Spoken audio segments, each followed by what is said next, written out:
When the princess dumped me for her true love, I didn't make a scene.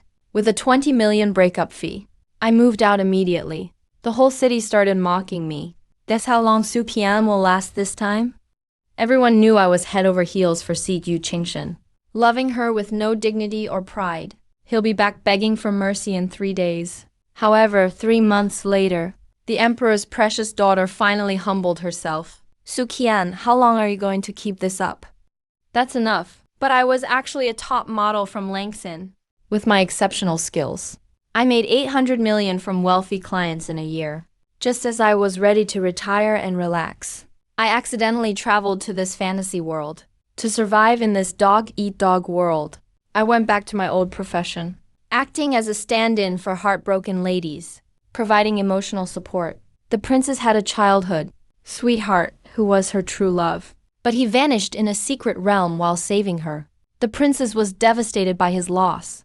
Worried about her, the emperor paid a fortune to hire me as his double, simply because I have a face that looks exactly like him. For years, I've kept up my award-winning acting, but in the princess's eyes, I was just a clingy, desperate simp. Now that her true love is back, my job here is officially done. The city is buzzing with excitement, because everyone is waiting for the drama. Hey, I heard Li Moi, who vanished years ago, is back. he's at the princess's mansion right now. The reason she kept Su Yuan by her side all this time was only because his face looks just like Li Moi's. Su Yuan is just a replaceable substitute at best. Now that the real Li Moi is back, the princess won't waste any more time.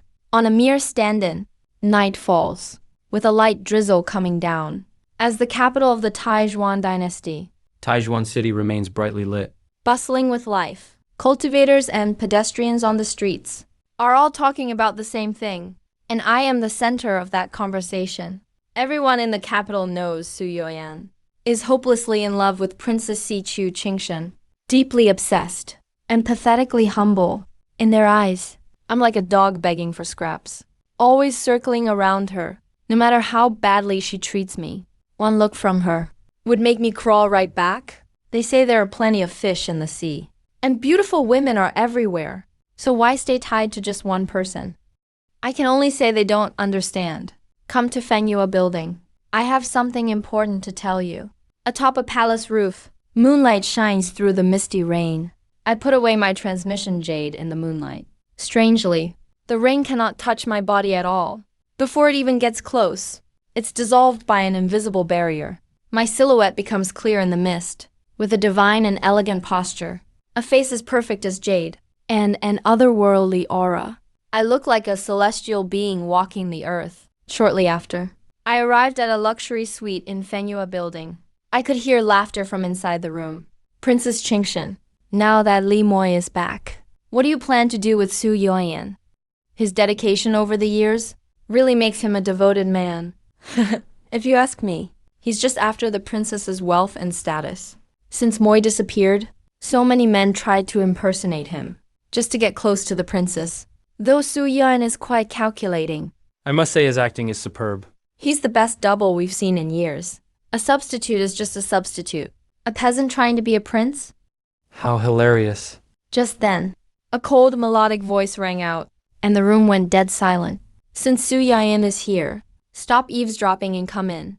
I felt no embarrassment at being caught. I pushed the door open calmly. The room was elegant and grand, filled with mist, like a fairyland. On the main glass throne, a stunning woman reclined. It was Si Yu Qingshan. Her hair flowed like a waterfall, wearing a royal gown, with a pale, slender leg peeking out. She was breathtakingly beautiful. Right now, her lovely brows were furrowed.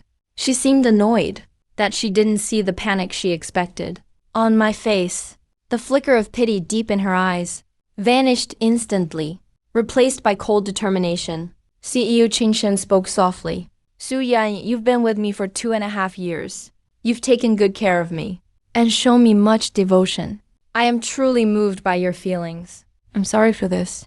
As compensation, I will appoint you as an advisor to the dynasty, plus another 20 million spirit stones.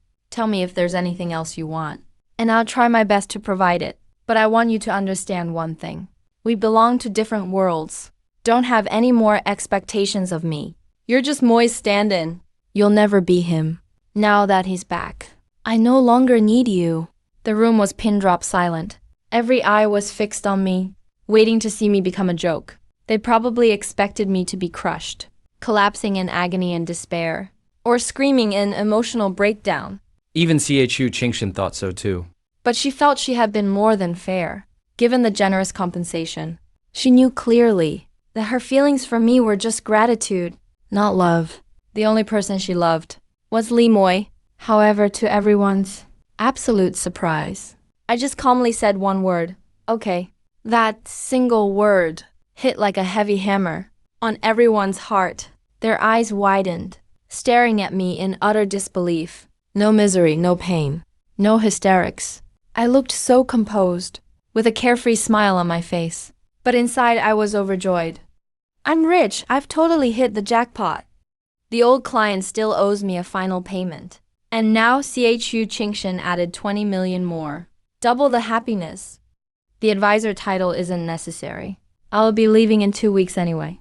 I spoke up. If possible, I'd like to trade that title for more spirit stones. For the sake of our past feelings. How about a discount? 15 million stones. Everyone, including CHU Qingshan, looked stunned. Not following the script, are we? Is this really about the stones? CHU Qingshan suddenly sat bolt upright. Her voice trembled slightly. You're agreeing just like that? An odd emotion welled up inside her. It was disbelief, anger, and a hint of loss. Why is Su Yuan so calm? Shouldn't he be sad and angry? Questioning her in a breakdown. What about all those years together? Yet, I said nothing. Reading her mind, I kept my professional spirit and said from the start, you made things very clear. I know my place. Our relationship is just a deal. You provide resources. I provide emotional value. Simple as that. Just follow the agreed plan. If there's nothing else, I'll be going. I turned to leave. Stop! A sharp voice rang out. It made me pause. Su Yan, what do you mean? You're just a disposable stand-in. How dare you claim to give the princess emotional value? Insolent! I frowned slightly, looking at the speaker, Liu Ryan CHU Qingshan's headmaid. Using the princess's power, she'd looked down on me many times.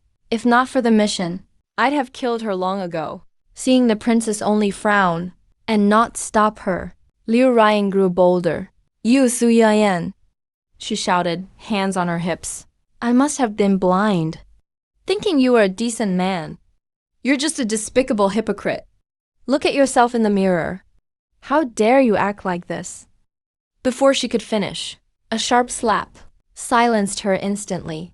Before anyone could react, Liu Ryan was like a broken kite, with a wail sent flying back. It was a heavy hit. Half her face swelled up, a few teeth knocked out. She collapsed, hair in a mess, clutching her stinging face. She was in total disbelief. How dare he hit me in front of the princess, the dog who always bowed to me? How dare he today? You filthy animal. You dared to strike me. She tried to pounce like a maniac, but felt a bone-chilling killing intent lock onto her. Then came my cold, emotionless voice. Insult me again, and I won't mind teaching you a lesson you'll never forget. Liu Ryan is clueless. She's not my client. She never gave me a single stone. Why should she get to scold me? I'm a pro stand-in, true, but I can be a pro judge when needed. When I first crossed into this world, I took many assassination jobs. After all, a perfect disguise is an assassin's deadliest weapon. When I leave Taihua this month, sending her to her grave won't be hard.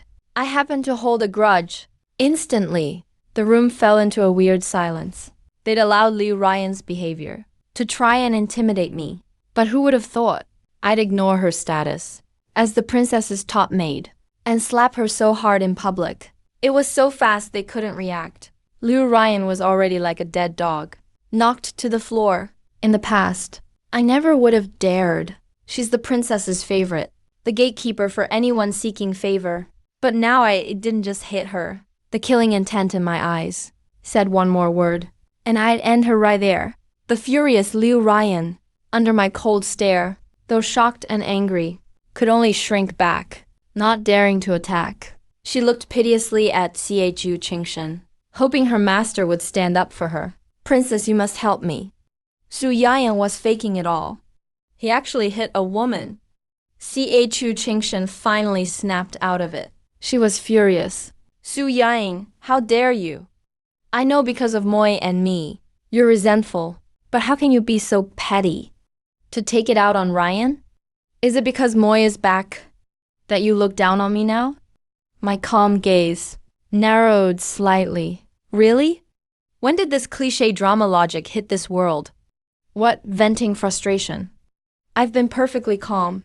As long as the stones are enough, I have no complaints. Besides, I've wanted to hit her for ages. If not for the pay, the grass on her grave would be 3 feet high. She walked right into it. Not killing her was being merciful.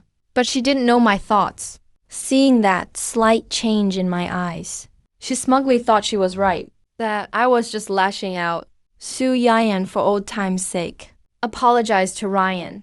Don't make this ugly, she ordered.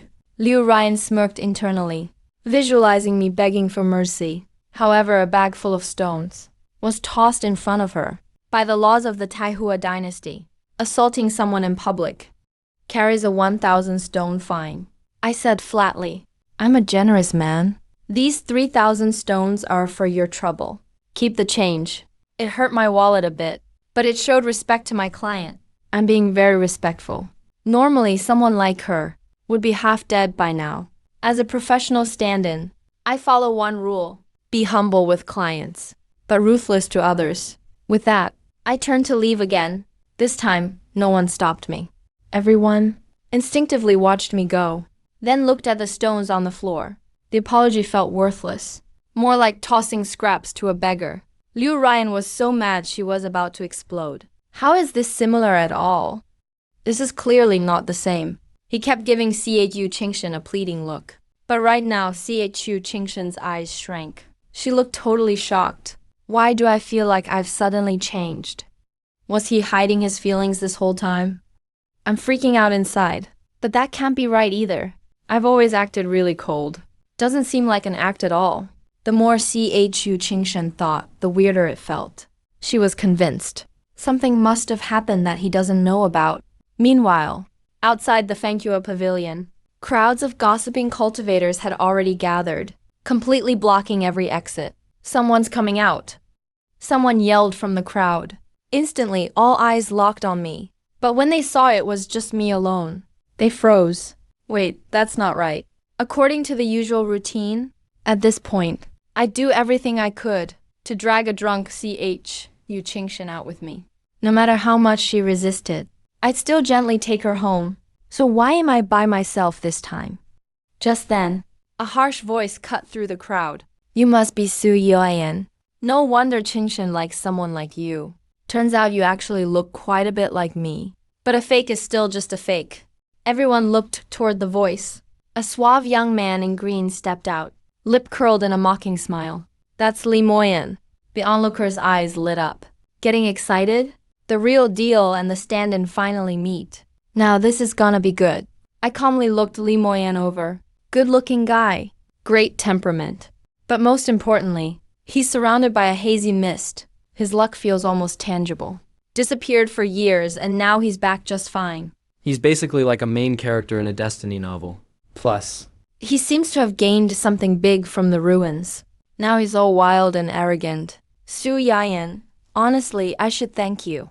Li Moyan spoke up. Thanks for looking after Qingshan while I was gone. But now that I'm back, you ought to know your place and get lost. But if you just can't take a hint, boom, a powerful oppressive force spread out from him, radiating like a crashing wave. he's already at Dongshan Realm. That kind of power so young just shows how scary his talent is. My face stayed calm. I clapped politely. Wow, good for you. It's just cultivation. I broke through to Divine Power Realm months ago, watching him show off so hard, like a peacock fanning out its tail. I decided to give him some encouragement, just to be professional. But to everyone else, my genuine gesture looked like pure sarcasm and arrogance. So cocky. Li Moyan's face turned red with anger. He's supposed to be a top genius. Returned stronger after disappearing for years. How could he let a knockoff like me insult him? Right away, he decides to attack, planning to teach me a lesson in front of everyone. The crowd panicked, backing away in fear, not wanting to get caught up in it. Just as Li Moyan was about to strike, I saw Dao Run's flash deep in my eyes. The next moment, the storm of force Li Moyan built up suddenly went wild, then even turned on him. With a huge crash, Li Moyan let out a weird shout, blasted away by his own attack. He even smashed the Fengyue Pavilion's door. Everyone was stunned by what just happened. Totally didn't see that coming. You damned bastard. Li Moyan climbed out of the wreckage. He wasn't really hurt, but was totally covered in dust. Looking super pathetic, he finally returned. Now was supposed to build up his reputation, and then lose his face in public. No way he could accept that. Just then, Mo the Jay, C.E. Chu Qingshen rushed out with her people from Fengyue Pavilion. When she saw Li Moyan's sorry state, she immediately looked worried. Mo the Jay, are you okay? Li Moyan instantly put on a pitiful look, acting all wronged. I'm fine, just worried about you. Didn't expect to run into Su Yayan outside. He attacked me with no warning, caught me off guard, and got me by surprise. Hearing that, Si Chu Qingshen immediately glared at me, not bothering to check the facts. Su Yayan, don't go too far. If you have issues, bring them to me instead of Mo the Jay. That's just low. The second she said that, the clueless crowd started whispering again. No way, is Su Yayan really like this? TSK, TSK, TSK. A sneaky jerk hiding his real self. The whole crowd starts ganging up on me. For a moment, I became public enemy number one. Li Moyan smirked, super pleased with himself. A fake is always a fake. All he needs to do is talk. And he's got me totally trapped. I'm not surprised. Li Moyan's got a serious background. Only a fool would get on his bad side for some nobody like me. I just chuckled softly. Like the saying goes, you can eat anything. But you can't just say anything. What do you mean I attacked you by surprise? Clearly, you started it with your big mouth. Just trying to pick a fight. Lose and you can't even take it. If you suck, practice more. If you can't lose, don't play. As I spoke, I casually tossed out a flowing image jade talisman. The footage clearly showed Li Moyan walking out, deliberately provoking me, then getting mad and attacking me. Everyone was shocked. You always record with a jade talisman when you go out. That's kind of a weird habit. Actually, it's something I picked up from Blue Star. Out in the world, guys need to learn to protect themselves too. As for Li Moyan, I already noticed his hostility toward me early on.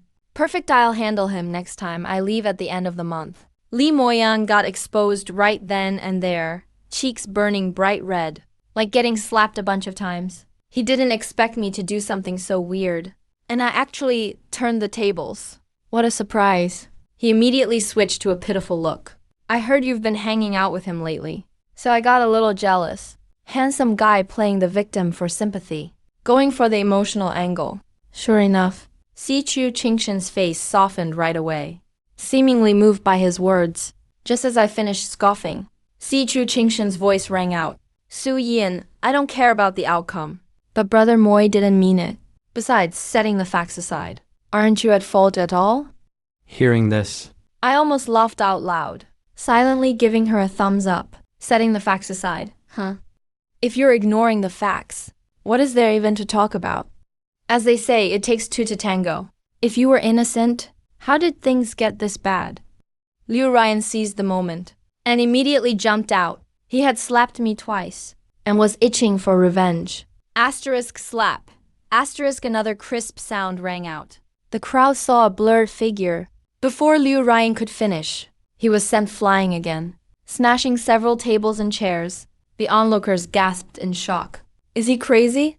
Hitting the princess's maid just like that? But those who saw it in the private room turned away, unable to watch. Liu Ryan, are you insane? 2 slaps weren't enough to learn? You just had to court death. Well, there you go. Another slap for the collection. Everyone stared at me. I shrugged innocently. You all saw it. He said one hand can't clap. I was just proving a point. Sounded pretty loud, didn't it? Everyone was speechless. Is that how you use proving a point? Right then, I tossed another bag to Liu Ryan. By Taihua imperial law, assault means a fine. There are 1,000 spirit stones here. Consider the fine paid. This move left the cultivators stunned. You can play the law like that. The smart ones already took notes. If the princess isn't satisfied, deduct it from my compensation. I added 35 million spirit stones in total. Surely that's more than enough. Hearing this insane statement, everyone was completely shocked. What? 35 million spirit stones? Most won't see that much in a lifetime. Before, they saw me as a joke, just a pathetic disposable simp who'd be dumped any second. But now this professional stand-in, with just a fraction of his gains shown, everyone felt like a fool. Some even began to regret. Such a good gig. Why wasn't it me? Is it too late to be a simp now? Su Yian, Si Chu Qingshan trembled with rage. But perhaps as I broke no laws. Or maybe out of old feelings. She didn't use her power to attack. After all, she wanted a clean break, to keep things dignified. Besides, the footage in the jade. She saw it very clearly. She knew Li Moyan's strength, yet I neutralized it effortlessly, making him look like a fool instead. Thinking of this, Si Chu Qingshan's heart stirred. She suddenly realized she never really knew me. Not my cultivation level, not my preferences, and certainly not my past. Maybe because her heart was on Li Moyan. She never cared about my feelings. For some reason, Si Chu Qingshan was deeply touched again, watching me open a paper umbrella, walking away into the misty rain, finally fading into the distance. Her heart suddenly felt empty and very bitter. Qingshan, you saw that too. Su Yian is rotten to the core. Seeing this, Li Moyan immediately started trash-talking. In front of everyone, he dared to strike a woman. He must have been faking all these years. Liu Ryan also scrambled up, crying with a face full of grievance. Yes, princess. Su Yian. A grown man acting like that is just pathetic. He's a narrow-minded, despicable villain. She wailed loudly on purpose, wanting everyone to know. To ruin my reputation forever. The words seemed to work. Many swayed cultivators started pointing at where I left. Liu Ryan, that's enough. Just then, a gentle and quiet woman could no longer stay silent. You're just Qingshan's maid. Your master hasn't even spoken. Yet you keep jumping out. Do you even respect your master? Everyone looked over. It was Shanggong Gaiyan, the minister's daughter. Always elegant and refined, kind to everyone. It was their first time seeing her angry lately. Shanggong Gaiyan and I had stayed in touch. In her eyes, I was a gentleman skilled in the arts. To be honest, she envied Si Chu Qingshan for having such a divine man by her side. She believed I was no villain. Hitting someone was wrong, yes. But it started with Liu Ryan, provoking him over and over. Miss Gaiyan.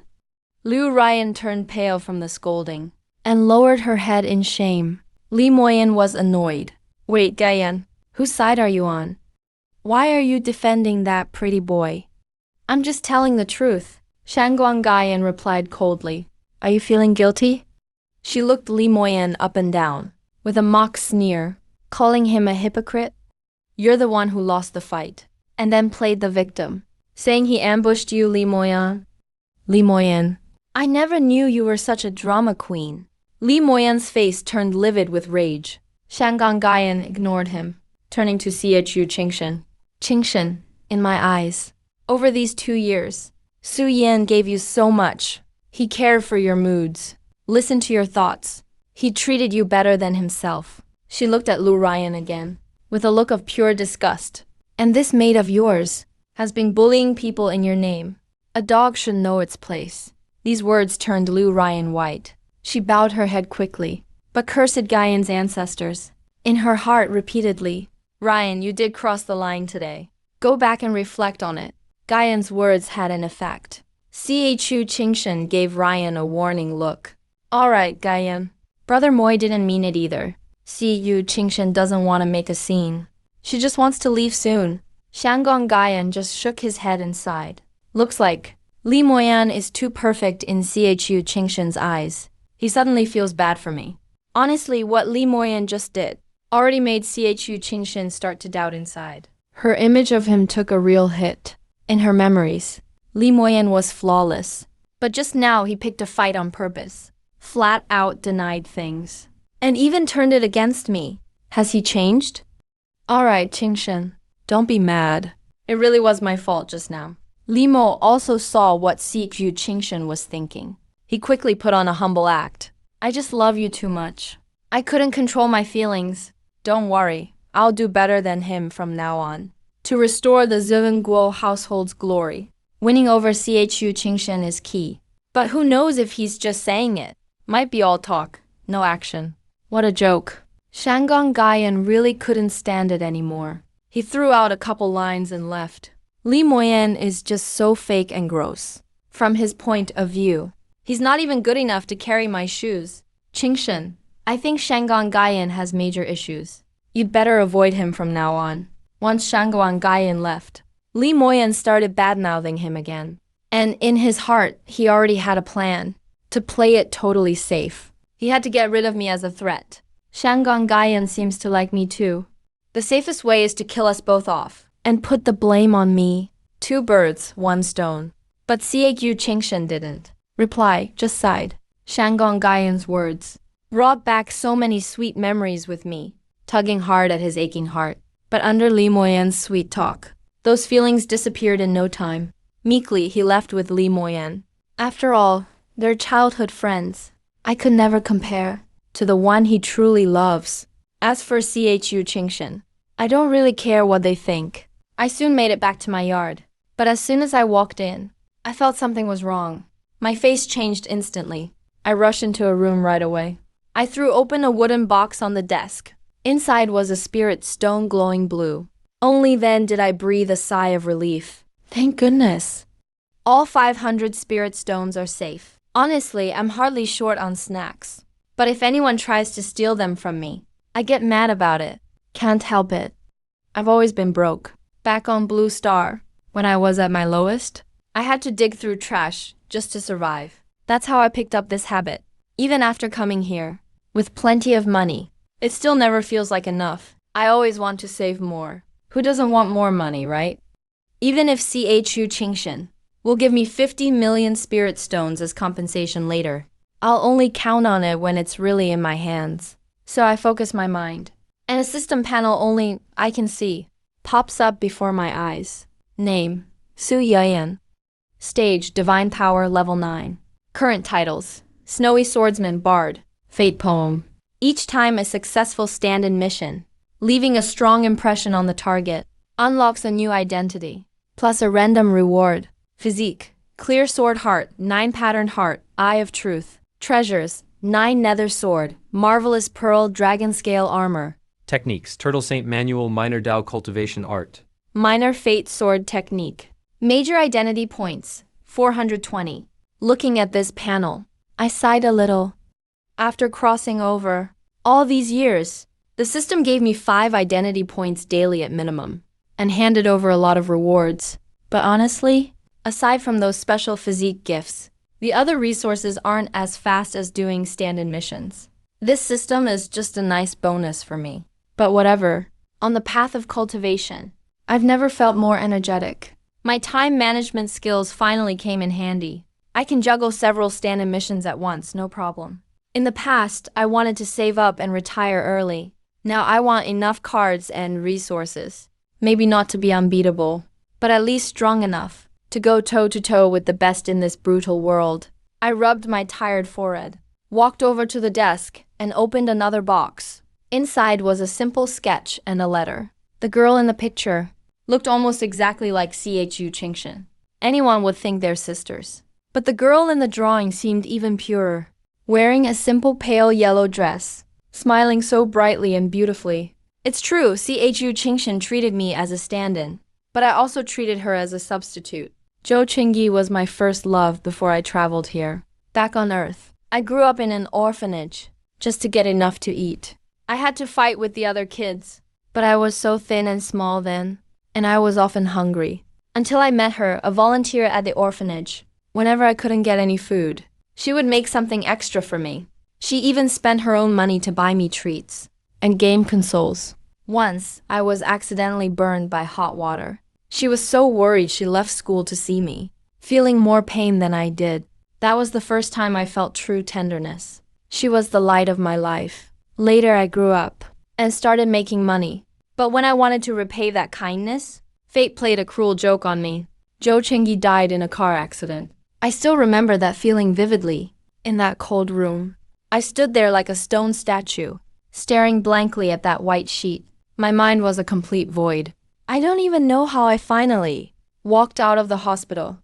This became my obsession. If I had money back then, a lot of money, I could have taken her to the best hospital immediately. Maybe she wouldn't have died. So from then on, I became obsessed with making money. Perhaps she left too deep an impression, or the regret was too heavy in my heart. When I saw Chu Qingshan, who looked almost exactly like her, I instinctively treated her as Zhou Qingyi. I used this way to make up for the biggest regret of my youth. I'm sorry, please forgive me. For all these years, I selfishly treated you as a replacement for someone else. Cut the water, but the water still flows. Drink to forget, but the sorrow only grows. I whispered softly. A flame ignited at my fingertips. It's been so many years. I think it's time to forget you completely and let myself go. The flame swallowed the letter and the sketch. The flickering light reflected in my dark eyes, casting shadows across my cold face. The pages that represented my entire youth finally turned into ashes, drifting away through my fingers. At that very moment, my slightly flawed cultivation heart became perfect as the ashes scattered. At the same time, inside the brightly lit princess's manor, a shadow in the hall suddenly rippled. A figure dressed in all black walked out silently. It was a shadow guard of the Taixuan dynasty. Princess, I have found what you asked for. He presented a projection jade stone. Chu Qingshan nodded slightly and took it. Su Yanya's behavior today was too strange. It made her suspicious, thinking it was linked to his recent oddities. With a flick of her mind, the jade emitted a glow, forming two phantom pages in the air. Chu Qingshan felt uneasy, even a bit disgusted. She hated spying on secrets. But curiosity eventually won out. However, when her eyes fell on the first page, she felt like she'd been struck by lightning, freezing instantly. It was a lifelike sketch. In the drawing was a beautiful young girl. The key was, this girl looked too much like her, exactly like her younger self. Chu Qingshan's head buzzed as countless thoughts rushed in. Her first thought was that Su Yaying was madly in love, drawing her younger self to keep by his side day and night. But then a question arose. How did Su Yaying know what she looked like as a girl? Was he a creep? Had he been watching her for a long time, using these methods to get close to her, just to get her heart and body? The more she thought about it, the more her anger flared, drowning her reason. Su Yaying, how dare you? How dare you fantasize about me in secret? Princess, please calm down. A terrifying pressure centered on Chu Qingshan and exploded outward, making the entire palace hum. The confused maids and guards were terrified, quickly kneeling to beg for mercy. Look at this, she shouted in rage, showing the sketch to everyone. This was found in Su Yayan's room. Do you know what this means? It means he's a despicable man. Because he couldn't have me, he used this to fuel his filthy desires. Thinking of Su Yayan, that apparent gentleman, who secretly held her picture, and did unspeakable things, she felt sick to her stomach. How blind was she to be deceived by such a person, and even feel moved by him? However, as onlookers, the guards and maids noticed something was wrong. They discovered that while the girl in the drawing looked like the princess, the details were very different. The girl's clothing was very strange. She had a beauty mark near her left eye, and slight dimples when she smiled. The princess had none of these. Impossible! Chu Qingshan reflexively denied it after hearing this. How could there be such a coincidence? He probably made them up to hide his filthy thoughts. Princess, perhaps the letter has the answer. A guard reminded her softly. Chu Qingshan snapped out of it and looked at the other page. The handwriting was bold and powerful, pleasing to the eye, but the first name she saw made her pupils shrink. Zhou Qingyi, I hope for someone like you, like the refreshing mountain breeze, like the warm light of an ancient city. As long as the story ends with you, Zhou Qingyi, You are like the moonlight in the night. No matter how I reach out, I can no longer touch you at all. The more Chu Qingshan read, the more her body shook uncontrollably. Every sentence in the letter was deeply moving, a confession that could make any woman in the world fall in love. But now, These words were like invisible slaps, hitting her hard in the face. It burned with pain, like sharp knives piercing her heart, making her spasm in agony. Who is Zhou Qingyi? That is not my name. Chu Qingshan mumbled to herself, no matter how hard it was to accept. The truth was right before her. The girl in the drawing wasn't her. This letter wasn't written for her, either. It was for a woman named Zhou Qingyi, Su Yin's deepest first love. At this moment, Chu Qingshan's mind went blank. A question that chilled her to the bone kept surfacing in her head. Could it be that all this time, Su Yin's meticulous care for her, all that meticulous care and tenderness, was actually only because she treated him as a stand-in for that woman, Zhou Qingyi? Right now, I can feel it. Chu Qingshan's aura has turned suffocating. Even her maids and guards are trembling, kneeling, too scared to look up. They must be shocked and curious. What exactly did the princess see on that illusory paper? Why did she suddenly snap? Shame, rage, and endless fury, and total frustration, a mix of emotions. has clearly broken her sanity. How is she worse than Zhou Qingyi? She thought she used me as Li's stand-in, but she never imagined I was the one using her as a substitute. Su Yan, how dare you? Asterisk bang, asterisk a loud crash. She's reached her breaking point. With a flick of her sleeve, a violent wind blew the palace doors open. By the time the maids realized, they only saw her turn into a red streak, speeding through the night toward my manor. Yes, she's coming to confront me, demanding an explanation. What happened? Li Moyan across the palace was also startled by the noise. He stopped his meditation and grabbed a maid to ask, replying to Lord Moyan. It's crazy. The princess saw Su's letters and just lost control. The maid nervously told him everything. That damn Su Yan again. Li Moyan gritted his teeth in anger. It's obvious. To shake her emotions. This drastically. I must mean a lot to her. Perhaps. More than Li Moyan himself. Li was pissed. Really pissed. A fake who looks just like him. How can he take his place? Meanwhile, inside my manor shrouded in night, the lights were still bright. I was sipping hot tea, looking relaxed, as if waiting for something. After another sip, I looked up, sensing it. Asterisk boom! Asterisk then. A terrifying force exploded in the sky. Blazing red gold flames seemed to set the night on fire. The brilliance chased away the dark, bright as day. The boiling clouds were pulled apart, split right down the middle, forming a stairway of fire. It stretched down toward me. On those burning steps, a woman in a gold phoenix robe, with a phoenix hairpin, looking like a young empress, walked down slowly, though bathed in flames.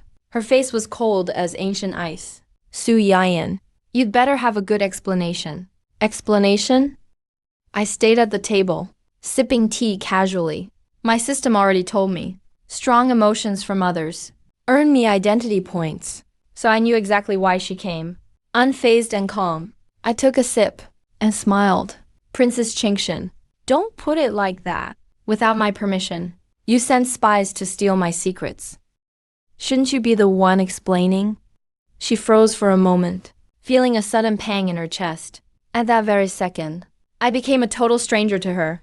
In the past, I never added princess after her name. It was too formal. But now that I did, I was drawing a line.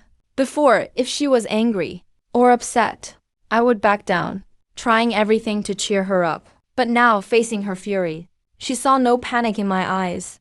They were cold and distant. After that brief ache came boundless rage. No need to wonder. She assumed I gave up the act. Now that she knew the truth, my true self was out. What does this mean? It means my kindness was all fake. I was just using her as a stand-in for Zhou Qingyi. Su Yan cut the crap. I admit I didn't ask to look into your secrets. That's on me. But if I hadn't, I'd still be in the dark. You've been using me as a stand-in for your true love. How dare you treat me like this? She used all her strength just to say the word stand-in. To her, those words were a massive insult. Already consumed by rage, her power erupted again. The fire clouds above stirred, forming a massive phoenix, ready to crash down and incinerate everything. This massive commotion instantly drew a crowd. Crap, what's happening? Is that the princess's aura? What could have happened to make her this mad? That looks like Su Yanya's palace. Did you hear that? She said she was a stand-in. I heard it too. The princess stormed his room to ask why she's a substitute. This is unprecedented. Juicy drama. I'm in.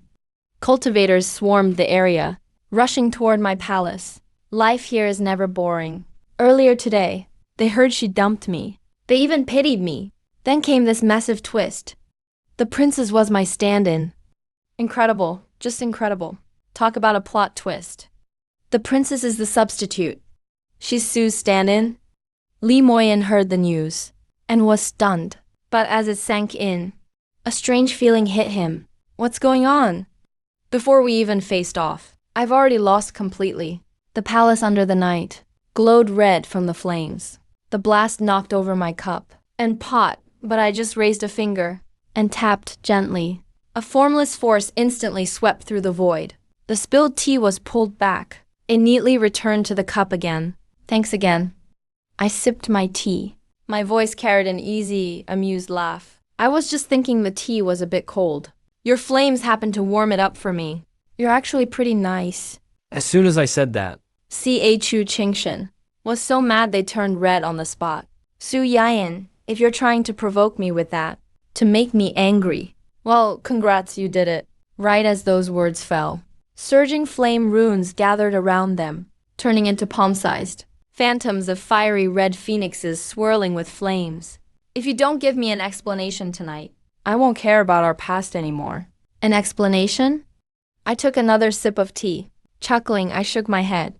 All these years, I've really been doing my best for you in my own way.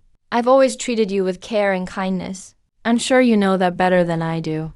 I know you have someone else in your heart, but that's why I compromised so much. I even gave everything, never asking for anything in return. You even said, when Mo Yang comes back, the one you really love, you'd leave me without hesitation. But I still cared for you. My conscience is clear. So what kind of answer do you want? My answer was totally sincere. But C.H.U. Qingshen was shaking all over from anger. Maybe because they actually knew I was right and couldn't come up with a comeback. But they just couldn't stand it. It just bothered them. She's a beloved princess of the Taixuan immortal dynasty. Peerlessly beautiful. She has countless admirers. If she wants, she could have people lining up to give her everything. So who does Su Yayan think he is? Just some nobody without background or support. In her eyes, I only got cultivation resources because of her. Honestly, just a freeloader. She can use me as a stand-in. Let me provide emotional value for her. But I'm not qualified and have no right to treat her, the great C.H.U. Qingshen, as a replacement. Qingshen, calm down. Just then, a voice suddenly came from afar. Several figures were rushing over fast. Shangguang Gaiyan looked anxious up front, trying to stop C.H.U. Qingshen. To C.H.U. Qingshen herself, other than my looks, I'm just another useless wanderer. But in Shangguang Gaiyan's eyes, Su Yayan is a rare genius. Incredible talent, master of music, chess, calligraphy, painting. He's even grasped the true meanings behind them all. Totally able to start his own sect. Plus, my strength is terrifying. He once went undercover in a secret realm and saw with his own eyes, with one sword. I took down a level 9 draconic mystic expert. My sword soul pierced the sun. One slash split yin and yang. My sword struck like thunder, shining everywhere. When my sword fell, the dragon hit the ground. If true sword immortals exist, Su Yayan is definitely one of them. On top of that, my father, ruler of Taixuan immortal dynasty, thinks highly of me. Even wants to make me a marquis. So I'll stay here forever. All of that shows just how extraordinary I am. Someone like me is not at all the useless pretty boy C.H.U. Qingshen thinks I am. So if C.H.U. Qingshen attacks me today, it's really over for us. As her best friend, She tried to talk Chu Qingshan down. But even Shangguang Gaiyan, no matter how fast she moved, was just a tad too late. Su Yayan, are you looking to die? Chu Qingshan was now completely furious and attacked without a care. Li Mo Yan, who was rushing over, couldn't have been happier. Chu Qingshan actually attacked Su Yayan. His place in her heart is locked in. Absolutely certain now. Flames exploded in an instant, turning everything bright gold for miles. Countless golden phoenixes burned with searing heat, like a stunning meteor shower, crashing down on me in wave after wave. We were so close, and the phoenixes came so thick that any normal cultivator couldn't have dodged. But right after that attack, Chu Qingshan suddenly lost all steam. Instantly calming down, the fierceness vanished from her pretty eyes, replaced by panic. What if Su Yayan can't stop this? Why did I lose control and attack him?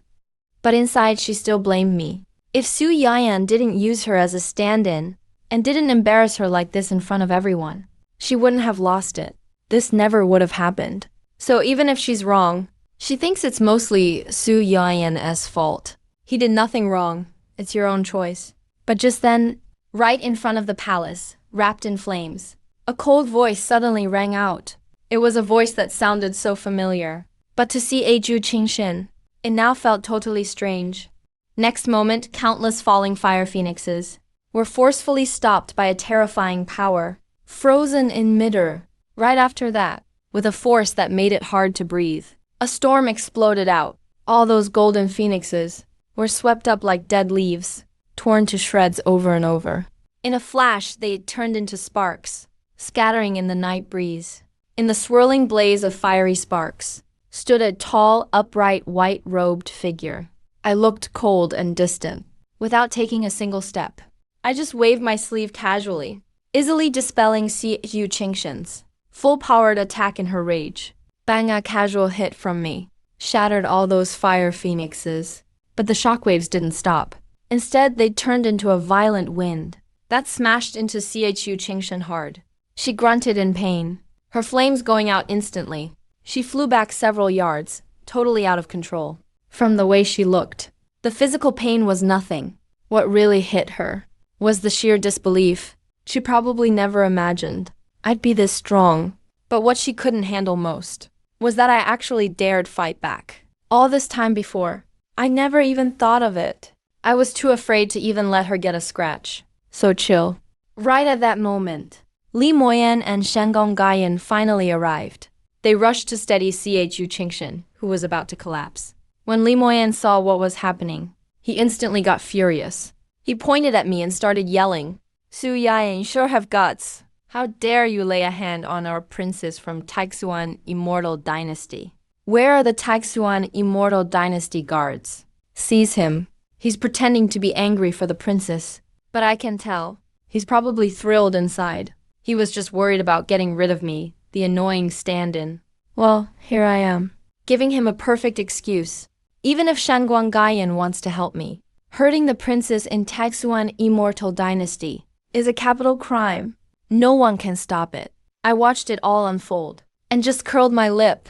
Yeah, I'm a stand-in, just doing a job for cash. But there are limits.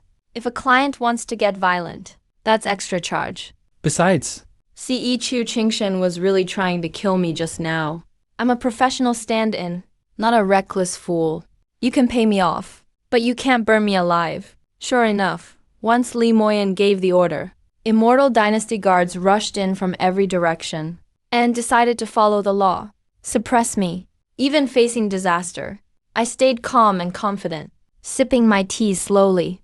What a guy, Su Yayan. You're about to be doomed, yet you still have the nerve to drink tea, huh? Li Moyan saw I wasn't panicking. He got anxious instead. What are you all waiting for? Hurry up and suppress him. Lock him up in our Immortal Dynasty's prison. Await further orders. Shangguang Gaiyan was freaking out. But this involves the Immortal Dynasty's laws. Even as the Prime Minister's daughter, she had no grounds to step in. The cultivators watching around already started gossiping about me, their eyes full of pity and schadenfreude. Done for, daring to hurt Princess Qingshan. Even 10 lives wouldn't be enough for Su Yayan. But wasn't the princess the one who attacked first? Su Yayan was just defending himself. Are you stupid, Su Yayan? A lone cultivator can't compare to a princess. In Taixuan Immortal Dynasty. The princess is the law. TSK, being a stand-in for over 2 years, finally got a chance to make it, but stood up once and lost everything.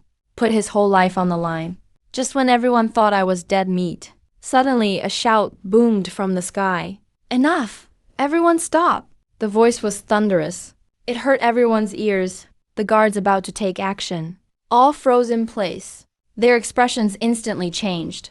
They saluted toward the same spot in the sky. Greetings, Commander Wang. Lightning flashed deep in the sky. Space shattered like a mirror. A burly man in golden armor walked out of the broken void. The aura around him was deadly. Clearly a hardened veteran. His cold face was intimidating. He looked down on us from above. General Wang Zhao, a powerhouse at the threshold of life and death, a favorite of the current emperor. His sudden appearance shocked everyone. What's going on? Is this famous general here to stand up for me? But I'm just a nobody, a stand-in for the princess. General Wang Zhao, what's your intention here? Li Moyan was the first to crack. He forced himself to question Su Yayan. This guy attacked the princess in the capital and injured her. According to our dynasty's law, he must be severely punished and executed. The guy's clever. He brought up the dynasty's law directly, trying to use justice as leverage. General Wang Zhou ignored him. Instead, he turned to Chu Qingshan. Ice Princess, I've learned the truth about this matter. What do you think about it? Now everyone was even more confused. Shouldn't he be questioning me, the offender? Why is he asking the princess? Chu Qingshan was stunned.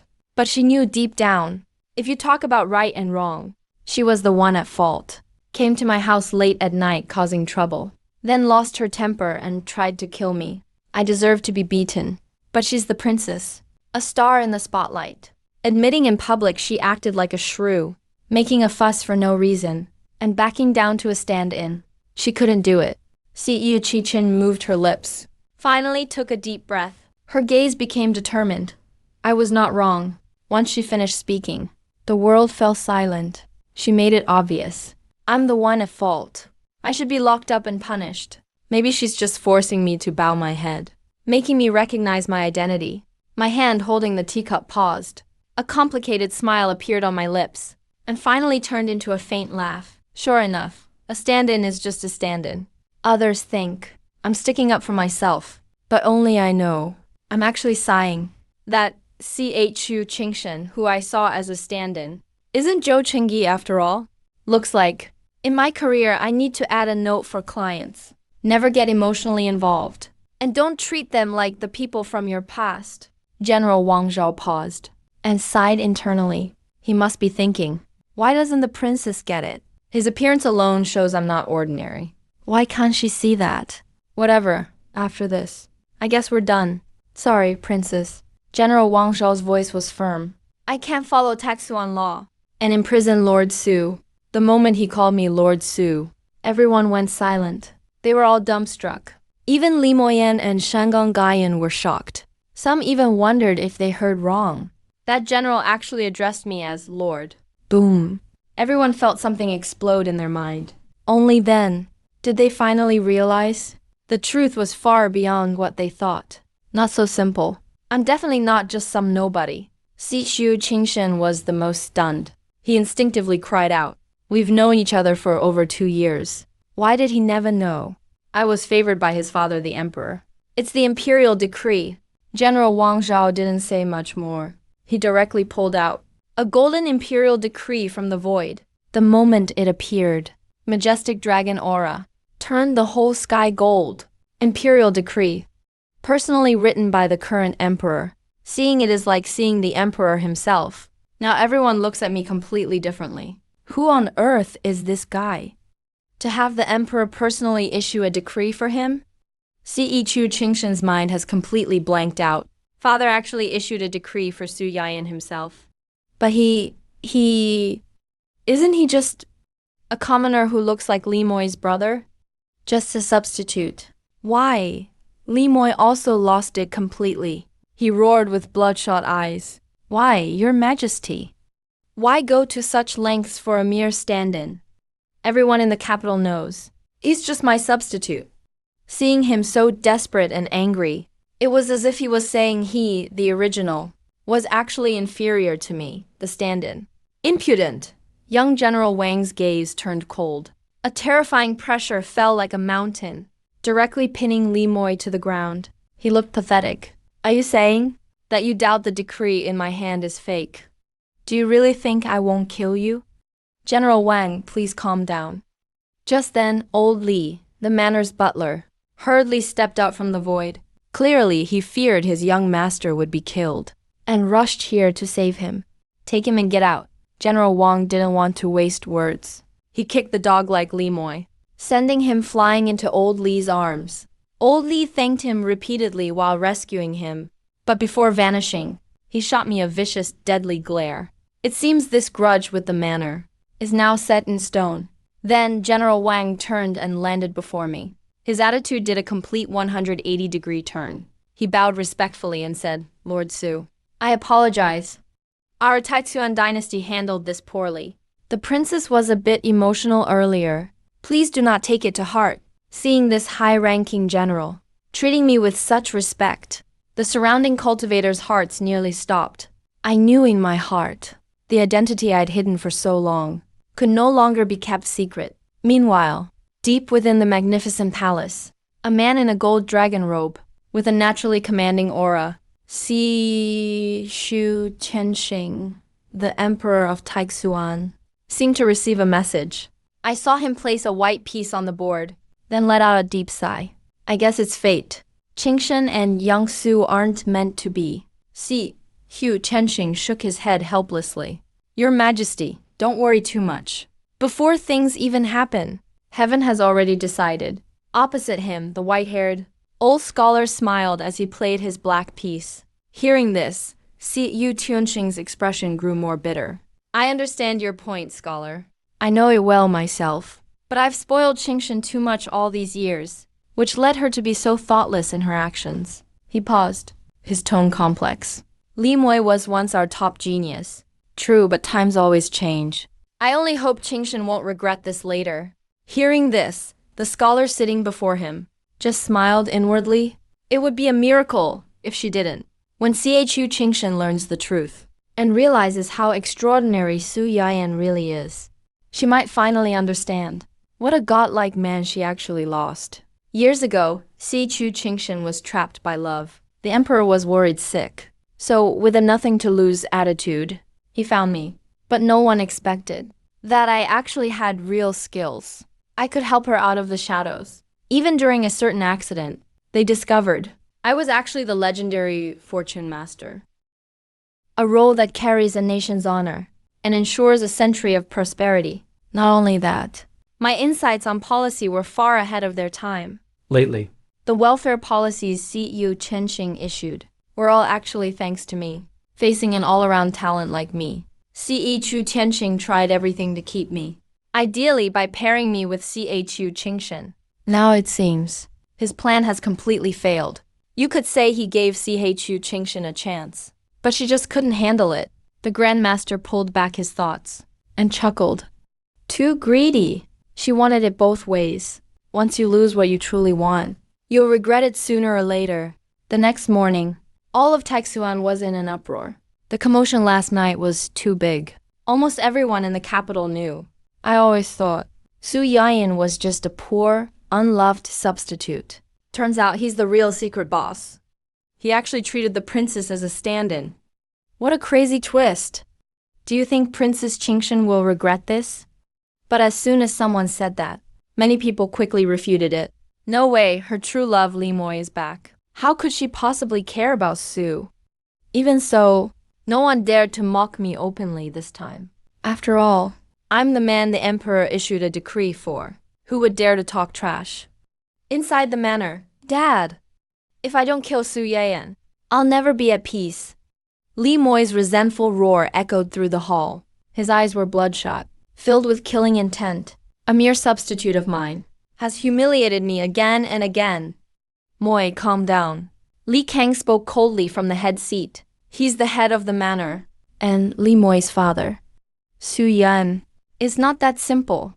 Our manor is currently weakened, And the emperor is stripping our power. He must be eliminated. But we can't leave any evidence. Li Moi grit his teeth. Father, if I marry Chu Qingshan, the family can make a comeback. And Su Yayan is the biggest obstacle. I can tell. Chu Qingshan actually has feelings for him. Otherwise, she wouldn't have lost it last night. Li Kang's eyes flickered with a cold light. Don't worry, I have a plan. So what if Su Yayan is important?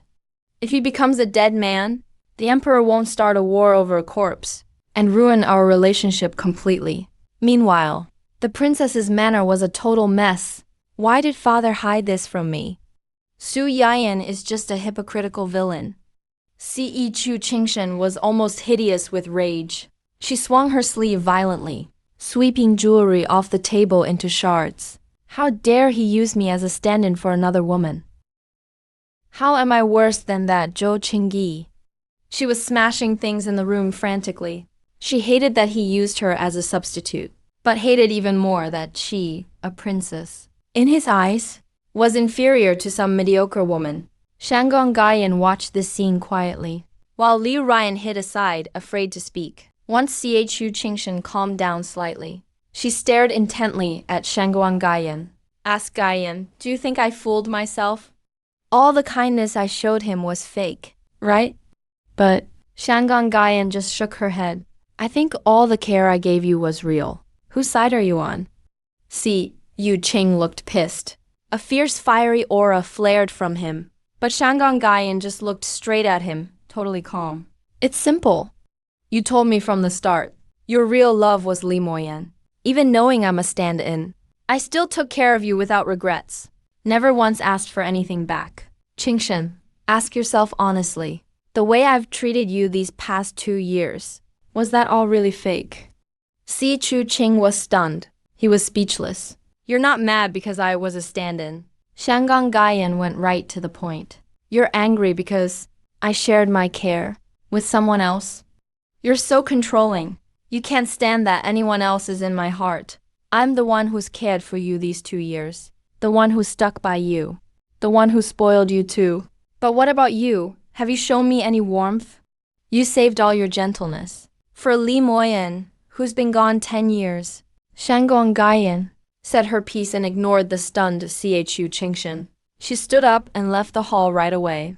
Everything fell silent. Right at that moment, a guard came in and reported to the princess. Li Moyan invited you to the Lantern Festival tonight. Chu Qingshan hesitated.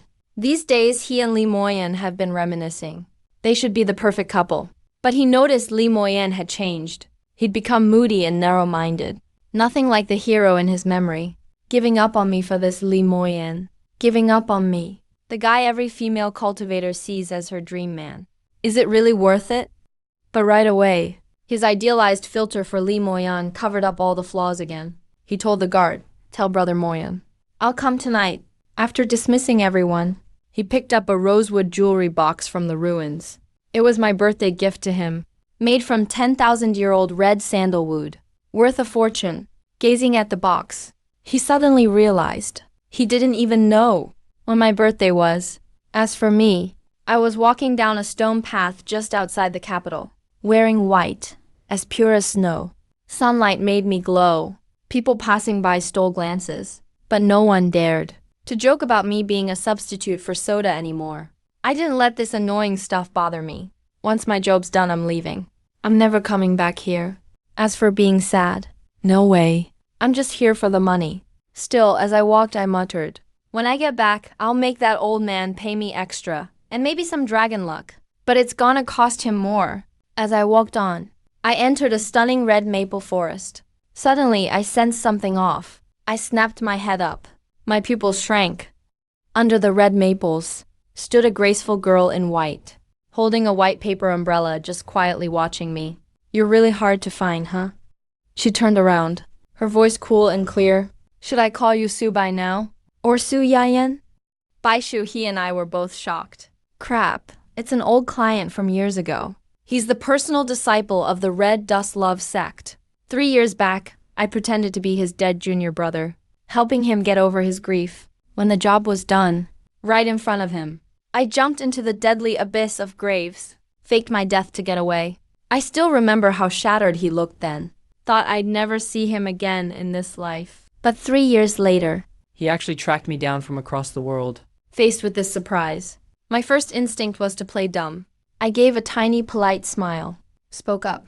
Miss, are you sure you're not mistaken? I really don't know you. Not at all.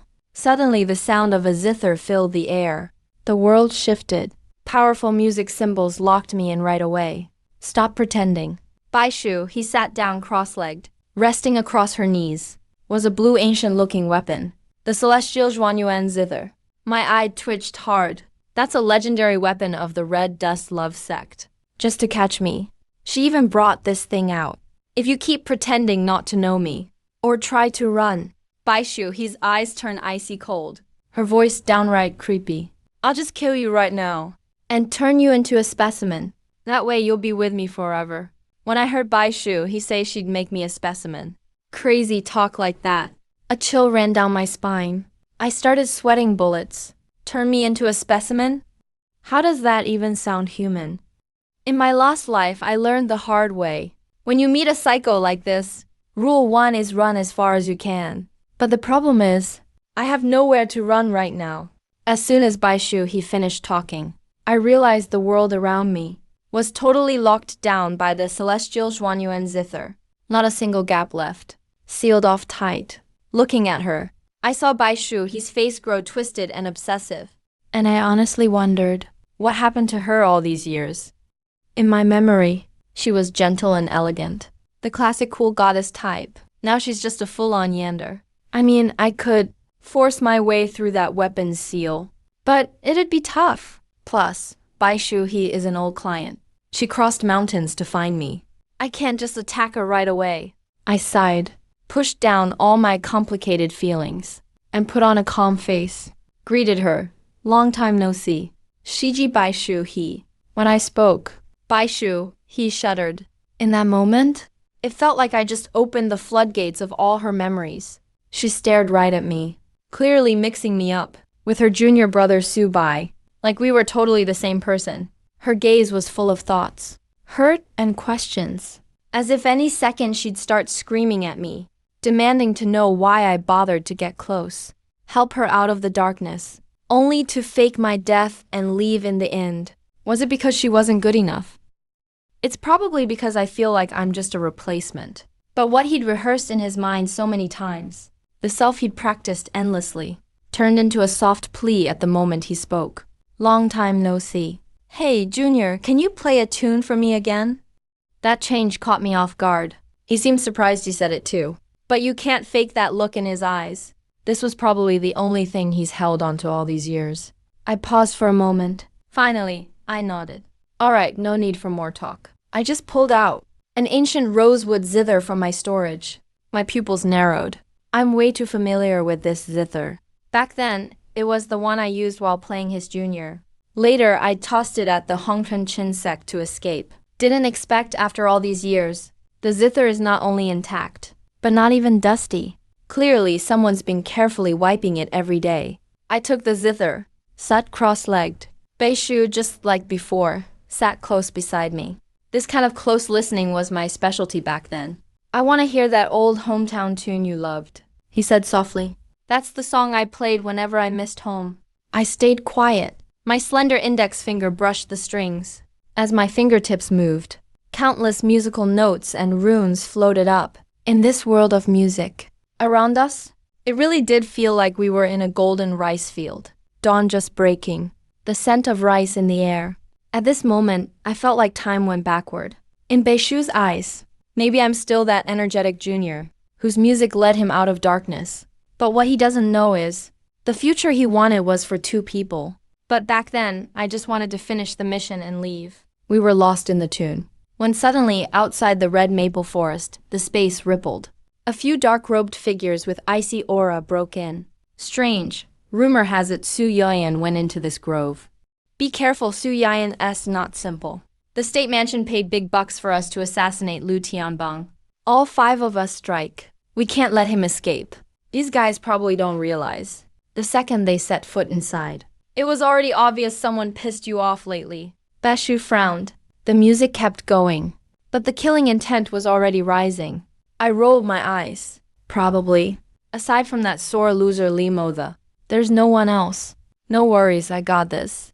I was just about to pack up the zither and stand up, when Beshu's cold hand pressed hard on my shoulder, forcing me back down. Keep playing. Keep going, Beshu's voice was ice cold. I'll kill these people. I was stunned.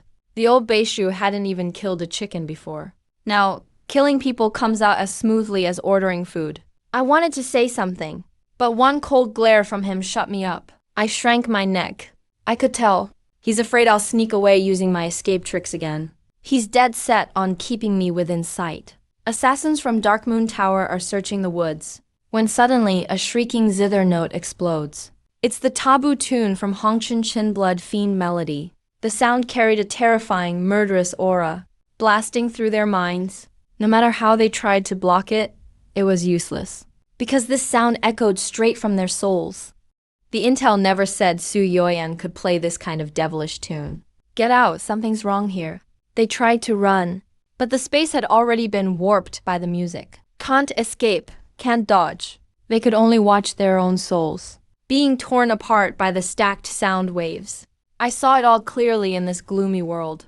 Those 5 top assassins thrashed on the ground like stranded fish, convulsing and rolling, bleeding from every orifice. Finally, with a few loud bangs, they exploded in clouds of blood mist.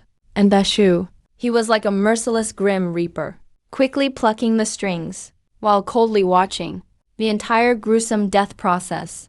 He didn't even blink. The visual impact was overwhelming.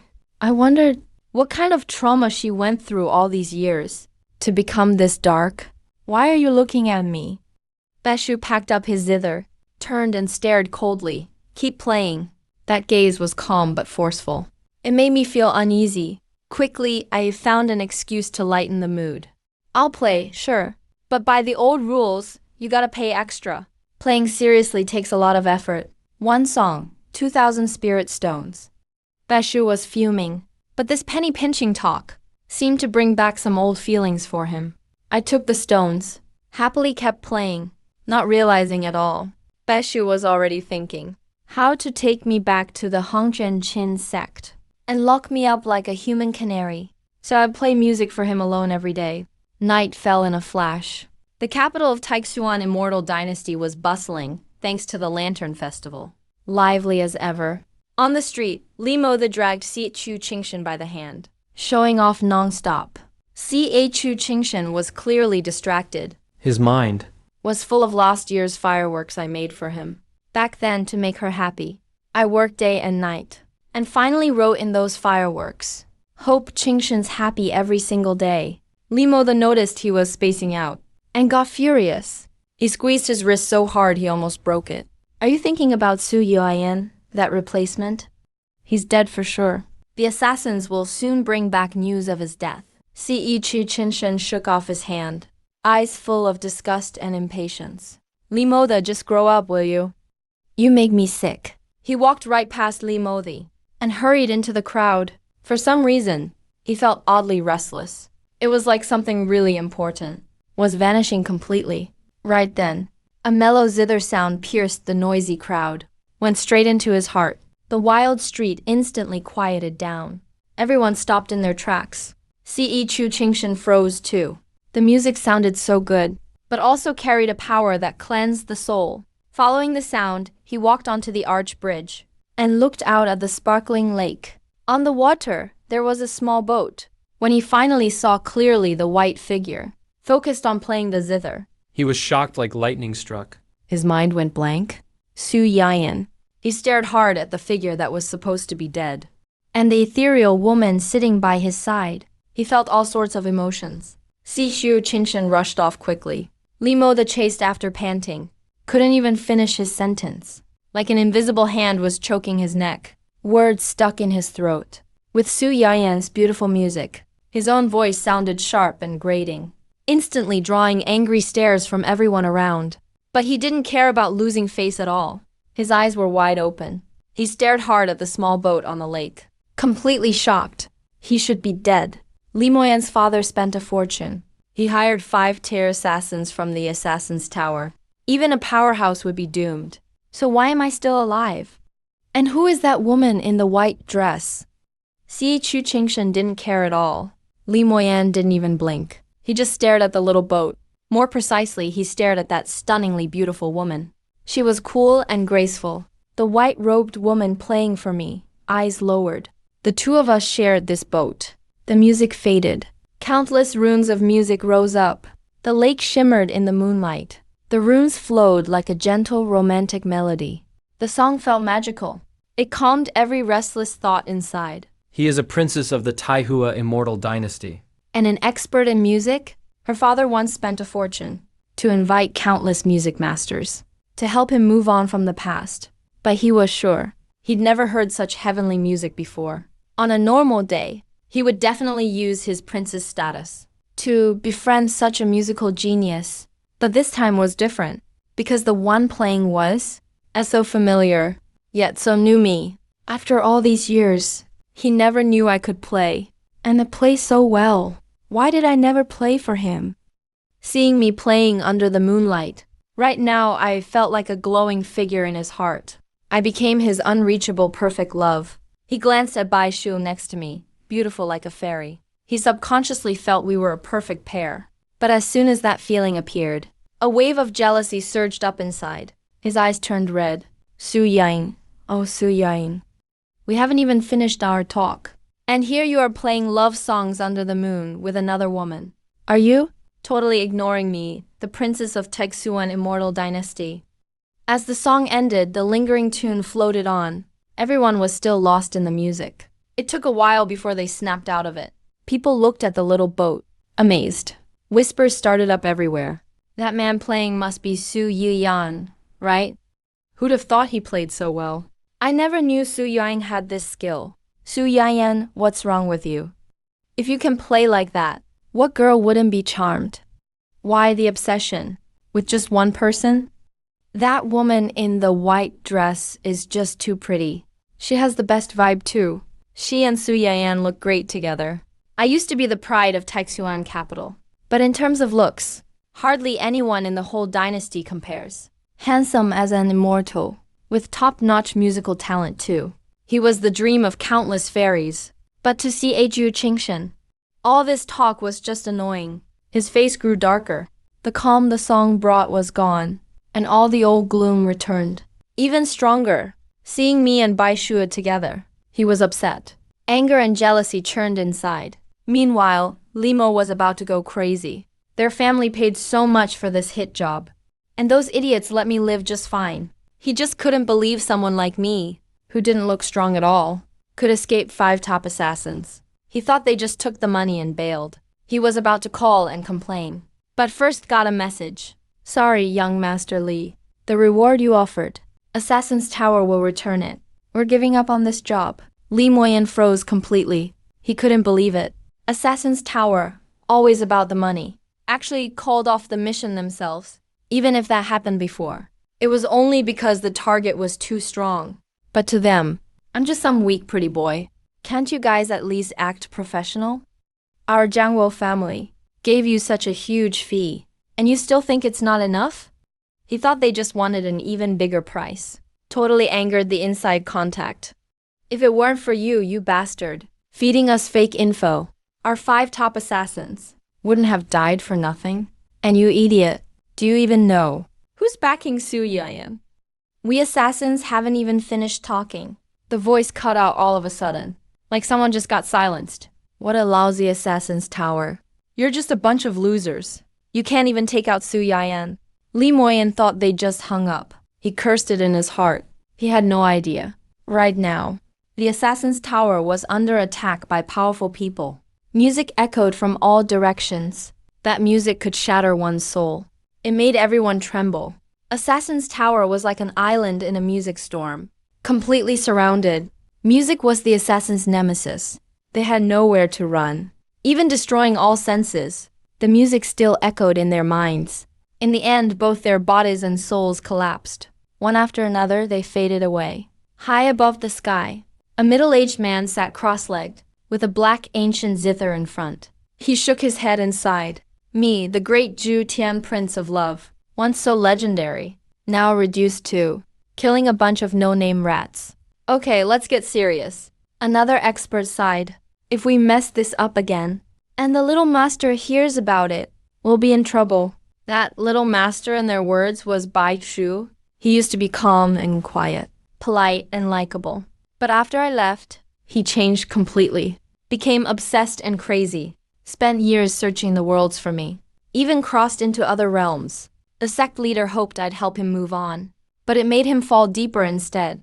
I ignored the people asking for an encore and got off the little boat with Bai Shu. We just reached the shore when suddenly we ran into Si Yu Qingshen, who was already waiting. I was a bit surprised, but staying professional, I politely greeted her. What a coincidence, Miss Si Yi. Why are you here too? Last night, things got tense between us. He made the first move. I just defended myself, and the contract isn't up yet, so he's still my client. More importantly, I have millions in bonuses, waiting for him to pay. Si Yu Qingshen was still wondering how to start talking. Hearing what I said, suddenly lost it. Voice raised. I'm a princess of the Taixuan immortal dynasty. There's nowhere in Taixuan I can't go. Why can't I be here? His voice made everything go quiet. Everyone was startled by his reaction, looking at him with confusion. But he didn't care at all. He stared hard at Bai Shu He. Who is he anyway? Why are you with him? I'm Yayan, a senior. Is there a problem? Bai Shu He wasn't scared at all. She stepped in front of me. Her beautiful eyes glinted coldly. A chill spread from him. Senior? I never heard Su Yayan had a senior.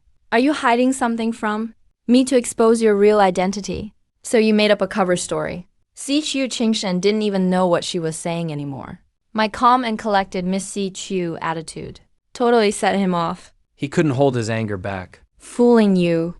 Bai Shu, he sneered. Her eyes cool like autumn water, full of sarcasm. Who do you think you are anyway? You're really full of yourself, and my relationship with Yayan is none of your business. But you come here snapping for no reason. That's just annoying. Even I was surprised hearing that. My eyes widened. I thought it was pretty fresh. Bai Shu, he used to be a famous gentlewoman. She always spoke quietly and politely. But now she talks like this. Even though this happened because of me, when it's between women, guys should stay out of it. So I just stepped aside. Let them figure it out. Bai Shu, his words, made the nearby cultivators gasp. Everybody knows. Si Yu Qingshen is Tag Suan's beloved princess. Saying this kind of thing. Doesn't she fear for her life? Words can get you killed. That girl in white is in big trouble. Talking back to the princess in Tag Suan's capital. That could go bad fast. All depends on the princess's mood. You commoners, do you even know who that girl in white is? A voice suddenly spoke up. It drew everyone's attention, judging by her dress. If I'm right, she's a core disciple of the Hongchen love sect. Hongchen love sect. They're famous in Taixuan. Taixuan immortal dynasty is powerful. But for something like this, would they really mess with Hongchen's core disciple? Once that was said, the crowd exploded. Now everyone understood. No wonder Bai Shu, he was so good at music. Turns out she's from a top sect. But why is Hongchen's top disciple showing up in Taixuan? And close to me at that. Wow. I honestly thought Su Yayan was just a pathetic loser. Turns out he was hiding it all along. Right. It's obvious. The princess has feelings for Su Yayan. Otherwise, why flip out like this? People were just watching Su Yayan be a stand-in. But look at him now. I finally tried to mind my own business and still ended up losing big time. But seeing this, looks like the princess and lady in white might really fight. Where did Su Yayan go? Why isn't he stepping in? Someone suddenly noticed. I, who stood behind Bai Shu, he Had vanished. Actually, at that moment, I got a sound transmission message. So I hid my presence and hurried to the outskirts. Used the 1,000 illusion pearl to change my look. I got that pearl on my first stand-in mission. The system gave it to me as a newbie bonus. It can change how I look and my aura perfectly. Soon I arrived at the outskirts. Bathed in the moonlight, beyond the clouds, a super fancy ancient black jade carriage hovered. Just a palm-sized piece of that jade. Is crazy expensive in the cultivation world? Using a whole piece for a carriage shows how important the passenger is. The guards by the carriage saw me and let me in. Signaled me to go straight inside. I've done this plenty of times before. Got in the carriage. First thing I saw was a stunning figure, beautiful enough to shock anyone. She wore delicate black gauze. Her thick black hair hung in soft waves. A teardrop mole under her left eye softened her cold intensity and gave her some allure. Her legs were elegantly crossed, leaning back just a bit, looking relaxed and casual. Her deep black eyes lit up when she saw me, but the spark disappeared instantly, so fast you'd think you imagined it. "You're here. Why didn't you tell me first?" I gave her a warm, genuine smile. Sue Wanning is my biggest client since I started taking stand-in jobs. The very biggest. No doubt about it. She has the backing of the Heavens Commerce Alliance. That's the wealthiest merchant group in Xuanshen. Their business is everywhere, even across worlds. If there's a financial empire in the cultivation world, Heaven's Commerce Alliance is it. And Sue Wanning is their cherished heiress. She hired me as a stand-in. First, because I look a lot like her fiancé. Second, because I can imitate anyone's personality almost perfectly. So she paid big money for me. Her fiancé was a match arranged for business. They didn't really have feelings. But later that guy had an awakening, broke off the engagement, and became a monk on another world. That totally pissed off Sue Wanning, who never loses. She's the heiress to Heaven's Commerce Alliance. Highly respected, has tons of admirers, and still got dumped by her fiancé. That was a huge humiliation for her. She didn't even care for him. Actually found him annoying. The anger is really just a sense of rejected humiliation. But that man hides it too well. He can't find anyone to take it out on. Until by chance he met me. In his eyes, the most humiliating way is to stomp on someone's dignity with money, like throwing thousands in snacks at my face, just to make me say I love him. If I sound sincere, he'll throw even more. To put it simply, he just uses me as a stand-in for his shame. He gets a mental win out of it. I honestly don't care. I just wish he'd insult me even harder. I just happened to be passing by, so I thought I'd stop in. Why? Don't want to see me? Sue Wanning leans lazily on a glass throne, her delicate feet swinging. Her eyes under those brows gaze at me, coldly amused. Of course not. Actually, I'm really glad to see you, Wanning. I'm honestly all smiles. She's my biggest cash cow. When she's here, it means more money for me. But when she hears this, Sue Wanning's smile drops in a flash. She grabs my throat with one hand, yanking me right up to her. My reflection shows in her cold eyes. Every time I see your face smiling at me, I just want to strangle you. You think if you suck up and flatter me, I'll fall for it that easy. She grabs my chin, her voice mocking, playing around. Let's be real. I may have hired you just to offer me some emotional value. But at the end of the day, you're still just some nobody. A slave I can do anything with. So as my slave, the only thing you need to do is figure out how to serve me. Please me, make your master happy. And don't even think about wanting anything else. That's just not gonna happen. She smirks after saying that, obviously expecting to watch me get all ashamed and flustered. Totally embarrassed. Then she can throw a bunch of snacks at my face and say what she's ready to say. I'm your master, your boss. With money, I do whatever I want, even stepping on your dignity. But she didn't expect one thing. I'm not even close to as embarrassed as she thought. I keep my gentle smile. Even give her a little nod. I give a big thumbs up, like I agree. Miss Wanning, you're absolutely right. My professional attitude could use some work. I'll do better. Inside, I can't help but think. No wonder she's a classy, top-tier lady. Even her insults are harmless. Lan Shin always says. The customer's always right. Sue Wanning's even more considerate than God. Just treating me like a servant. Not making life too hard for a hard worker like me. But as she looks at me like this, coming back to herself, her face looks really, really complicated. She probably can't believe I'm still trying. I shouldn't be so calm. When Po Fang should probably shout she's not a slave. But I know exactly what's up. That whole insult speech of hers. She learned specially from the nanny to call people slaves with no dignity. Building herself up as the totally in-control master. Trying to crush others' personality and pride. Damn, that's cold. But I just won't play along. I just act all in agreement. The look of confusion on her face honestly makes me laugh inside. Sure enough, Su Wanning starts wondering. Maybe her glare wasn't strong enough. Maybe she should act even more above it all. Looking at me like I'm lower than dirt. Secretly deciding. Next time she add more facial expressions. Really make me feel like a slave. And when my pride's finally broken, dump a pile of snacks on me just to rub it in. Getting lost in thought. She gives a cold snort, tilts her chin up, lets go of my throat, pushes me away, and says, "You really have a thick skin." That doesn't bother me at all. Su Wanning is no ordinary person. She was born with a silver spoon, a true elite, a queen at the top of the pyramid. In this cutthroat cultivation world, she always has to be strong, always fighting to stay in control, loves being in charge, dominating everything. If you want this kind of woman to like you, just go with it. Do as she says, and when she's happy, I get way more out of it. So I just smile and say, "Wanting tonight is the annual Bamboo Lantern Festival in Taixuan Immortal Dynasty. I got you some gifts especially for the event. Hope you'll like them." While speaking, I start taking things out of my storage ring, one by one special festival items. Su Wanning clearly freezes. She must have thought my calm was fake. Didn't expect I really don't care about her insults. And even brought gifts. The look on her face makes me think she's secretly annoyed.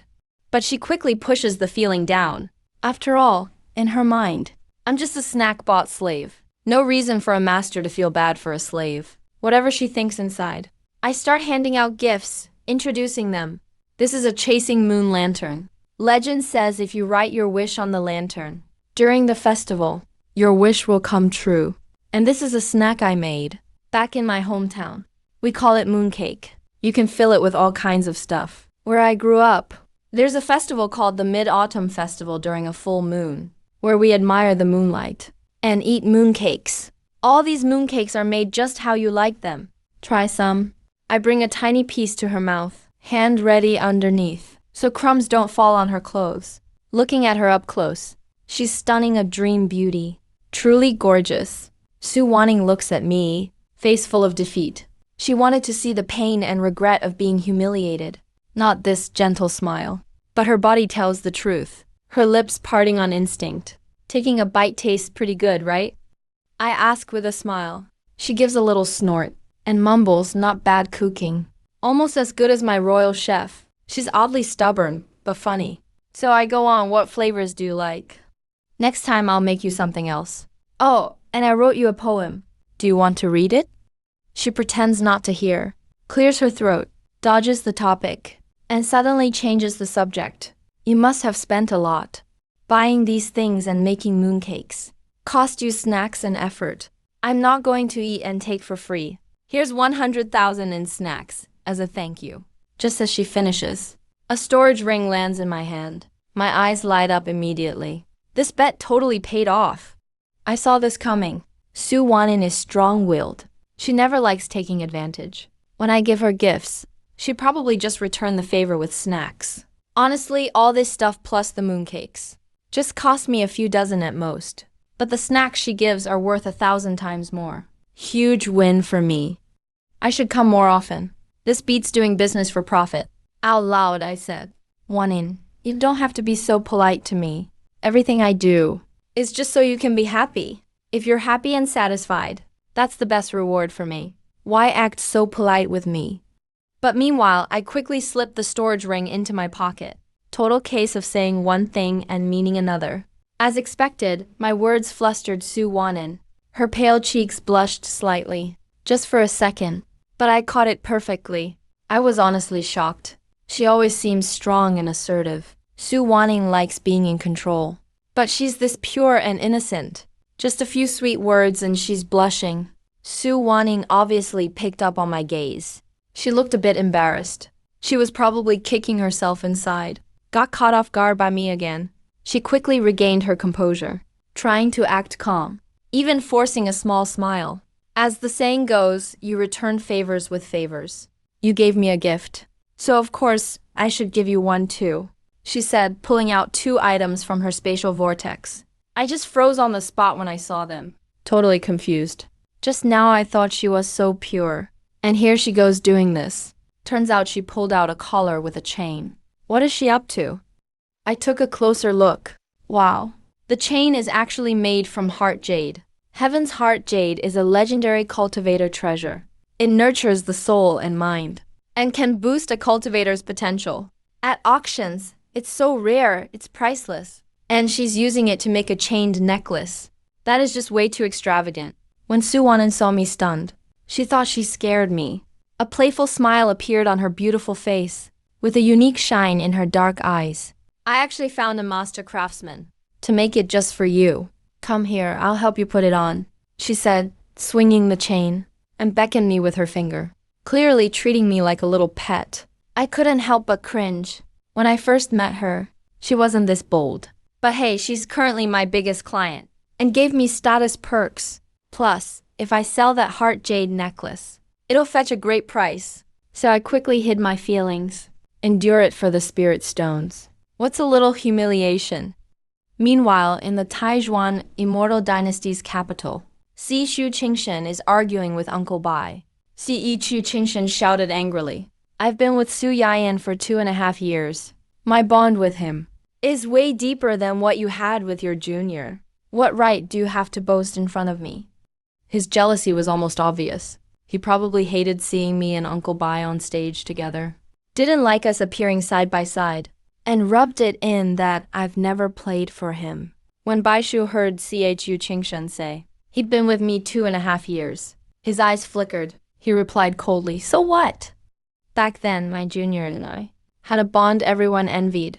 We'd climb immortal mountains for herbs in the morning, and sit on the rooftop at night. If anyone bullied my junior, I'd always stand up for him. But you, from what I've heard lately, the care my junior gave you these 2 years isn't even as much as a hair of that guy behind you. So tell me, are you just loyal or just shameless and ungrateful? That left Chu Qingshen speechless, face changing between blue and pale. And Baishu didn't stop there. Plus, seeing how pampered you are, I'm guessing you don't even know when my junior's birthday is. Chu Qingshen instantly froze. He looked flustered and lost. Everyone around saw his reaction. People started whispering, no way, Su Yan's birthday isn't even remembered by Princess Qingshen. They've been together 2.5 years. On her birthday, Su Yan worked so hard to get her gifts, but she doesn't even know his birthday. The rumors reached Chu Qingshen's ears. His face got even worse. Bai Shu saw it and smirked. I just guessed, and ended up being right. You're something else, acting like you care about my junior so much. But you don't really care about him. You just care about how nice he's to you. And the only reason you hated me from the start is because I showed up suddenly and took his attention from you. Made you, who's always been spoiled, feel upset. Isn't that right? You're pretty toxic. Someone like you gets to be called a princess? That's a joke. Seeing this, Li Moyan cut in loudly. That's enough. Miss, you may look pretty, like a fairy, but you sure have a vicious tongue. Can't let things go, can you? And No need to worship Su Yain so much. he's not a great guy either. Honestly, he's just my knockoff, acting as my double, to get close to Qingshen. All for his favor. In the end, Su Yain is really just. He didn't finish. Froze in place suddenly. A chill ran up his spine, because Baishu suddenly glared at him, with a dangerous aura, targeting him completely. They're both at the cave heaven level, but Baishu is 1 or 2 realms above Li Moyan. Baishu stared at Li Moyan coldly. And who do you think you are? What makes you worthy to judge my junior? Are you deaf or blind? If I recall, the Taijuan Immortal Dynasty had a major event just last night. I heard my junior turned Qingshen into a substitute. He ignored Chu Qingshen's sour face. And went on, if you ask me, the one my junior really cares for is another woman, not Chu Qingshen. To be honest, even I'm curious about his so-called white moonlight girl. She made him treat you with such patience, to even be gentle with someone like you. That must be something. But I don't think the girl in my junior's heart would have such poor taste as you. After saying that, he shot Li Moyan a contemptuous glance. Don't worry, from now on, no one will bother you again, or disrupt the life you have with your Moyan brother. I came to Taixuan Immortal Dynasty this time, just to take my junior brother away. So I hope You don't have some grand epiphany. And come pester my Yayan junior brother again. You're a princess after all. Try not to act like some shameless low-class girl. When Baishu finished, he noticed I was gone. A bit of cold gloom swept across his face. He didn't see me anywhere. Did that guy ditch me again? After saying that, he followed my trail to look for me. Once Baishu left, the cultivators around started gossiping even more. They just kept talking nonstop. It's clear Baishu likes me. He even tossed the immortal lady's baggage for me. He dared to go head-to-head with Princess Qingshan. But as for Chu Qingshan, right now he couldn't care less about what people were saying. When he heard Baishu wanted to take me away, he suddenly felt panicked and lost. Li Mo is back now, so he doesn't need me as a stand-in anymore. Yet his heart was full of jealousy and resentment. He even started to wonder, was he really like what Baishu said? Thinking about Li Moyen on one hand, but still addicted to the way I treated him, Li Moyen wanted to comfort him. But Chu Qingshan flung him off. Chu Qingshan walked away down the street like he'd lost his soul. Li Moyen watched his back, feeling heartbroken and angry. The urge to kill and the fury in his heart kept rising. Gritting his teeth, he spat, "Damn Su Yayan. You're just my stand-in. You're useless now. So just bow out. Those guys from the Assassin's Pavilion are useless too. After all that bounty money I gave them, they still couldn't kill Su Yayan. Guess relying on others doesn't work, gotta do it myself." He'd already decided in his heart. Tonight he'd talk with his father, and make sure to get rid of me, the stumbling block. Meanwhile, sitting in the obsidian carriage, I suddenly sneezed. In the end, I still didn't turn down Su Wanying's request. I put on the Heavenly Heart jade lock necklace she gave me. This piece of jade comes with an icy attribute. Wearing it around my neck, the chilly air kept seeping in. The cold spread through all my meridians. Su Wanying saw how I looked and laughed softly. "Feeling a little cold, aren't you?" "That's exactly right. After all, when you're doing some things, your body just can't help but heat up. With the Heavenly Heart Jade's power, it can help you cool down more during those moments and make things even more interesting." He said that his smooth, cold hand gently stroked my cheek. The look in his dark eyes changed. "I really want to lead you to a new world, but I can't, and I shouldn't. Right now, you're not just my slave. You're also basically a monk." I saw that look in his eyes and knew he'd gotten into character again. He was treating me like that ex-fiancé who ditched him and became a monk back then. I'm a pro stand-in, so when the client gets into character, of course I play along. I looked him dead in the eyes, showing pure sincerity. Back then I was being foolish. I once had a true love right in front of me, but I didn't cherish it. Only after losing it did I regret it so much. These days, I finally understood the most painful thing in life. If fate gives me a second chance, and I could do it all over again, I'd definitely tell you I love you.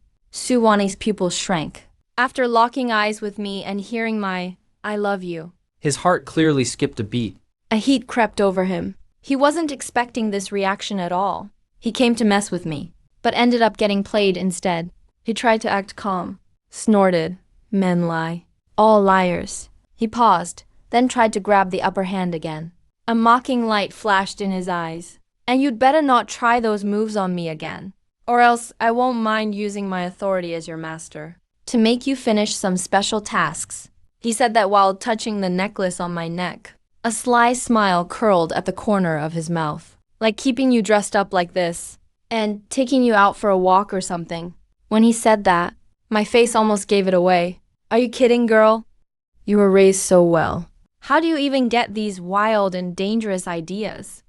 Late at night, dressed weirdly and being paraded outside, I shivered, quickly shut down all those thoughts in my head.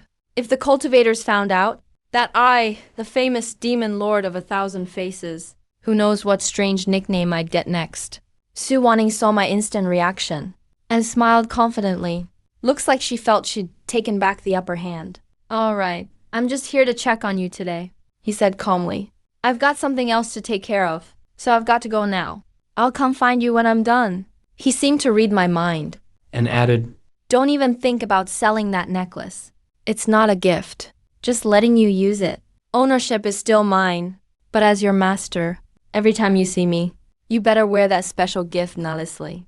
If you make me satisfied enough, I might just give you extra snacks as a reward. Minimum 200,000 per time deal. As soon as I heard that, all my resistance vanished immediately. I threw all my wild ideas out the window. Fine. Guess it's my work ethic and self-discipline that aren't strong enough. I can't believe I hesitated for snacks. No problem, Wanning. You're the boss. I instantly promised with all my heart. With a client this generous, I'd be stupid not to cooperate. Once I'd sent away Su Wanning, the Yender heiress. It was almost 11 p.m. I'm a master of time management. I know how to schedule things just right. I know Bai Shua's probably out looking for me, but I've still got another job to do.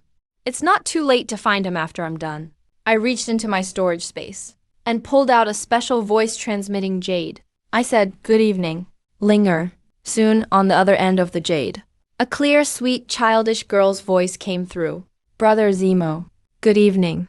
Bai Linger is definitely the most special client I've ever had. She's also the youngest target since I started taking stand-in jobs. She's only about 11. My stand-in role for her is pretty unique too. I'm acting as her late brother, Bai Zemo. And the one who hired me isn't her. It's her mother, Bai Yuelian, the eldest daughter of Bai Emperor City. Bai Emperor City was once invaded by enemies. To protect little Bai Linger, just 2.5 at the time, Bai Zemo used his life force to help her escape. He ended up dying. Linger saw her brother pass away with her own eyes, and it's left her deeply scarred. Even if her memories are erased, she still remembers unconsciously. Bai Yuelian was helpless, so she made up a lie that her brother just went out traveling.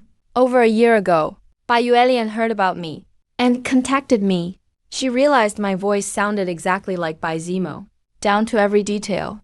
Linger didn't really remember her brother's face, but his voice was burned into her memory. Countless others had tried and failed to pretend to be him.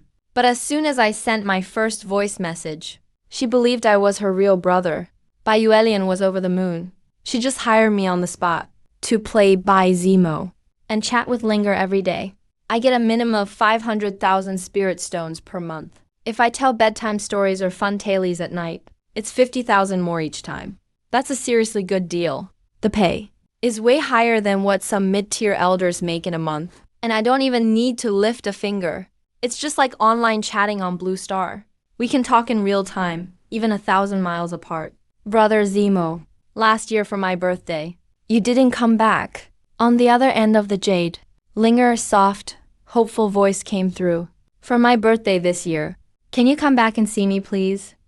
Linger really wants to see you. Hearing this, I suddenly felt stuck. Meeting her was never part of the job. The only thing I had to do was chat with her every day, just sharing everyday stuff. When I didn't know what to say, a gentle, caring, and mature woman's voice suddenly spoke up. I instantly knew it was Bai Yuelian, since my client gave the word. Of course, as a professional stand-in, I have to go, but only if the price goes up. Really, Linger? Will I really get to see Brother Zemo at my birthday? Linger got super excited right away, totally looking forward to it. Of course, I just went with it. I've traveled to so many places over the years and picked up all sorts of special skills. I'll show them off when I get back. I promise you'll be amazed. Linger, what do you like? What do you want? Tell your brother anything you want. That way, I can get your birthday gift ready in advance. Yeah, I want... Hearing her tiny, hesitant voice, I couldn't help but chuckle. Even though I couldn't see her, I could just picture her little frown, struggling to decide. After I noted down everything Linger wanted, I started tonight's bedtime story. Tuck yourself in. The story train is leaving soon. So, today's story is also from Anderson, the little girl who sold nukes. But, brother, didn't you just tell the little match girl last time? Linger was so confused. This time, it's her big sister's story.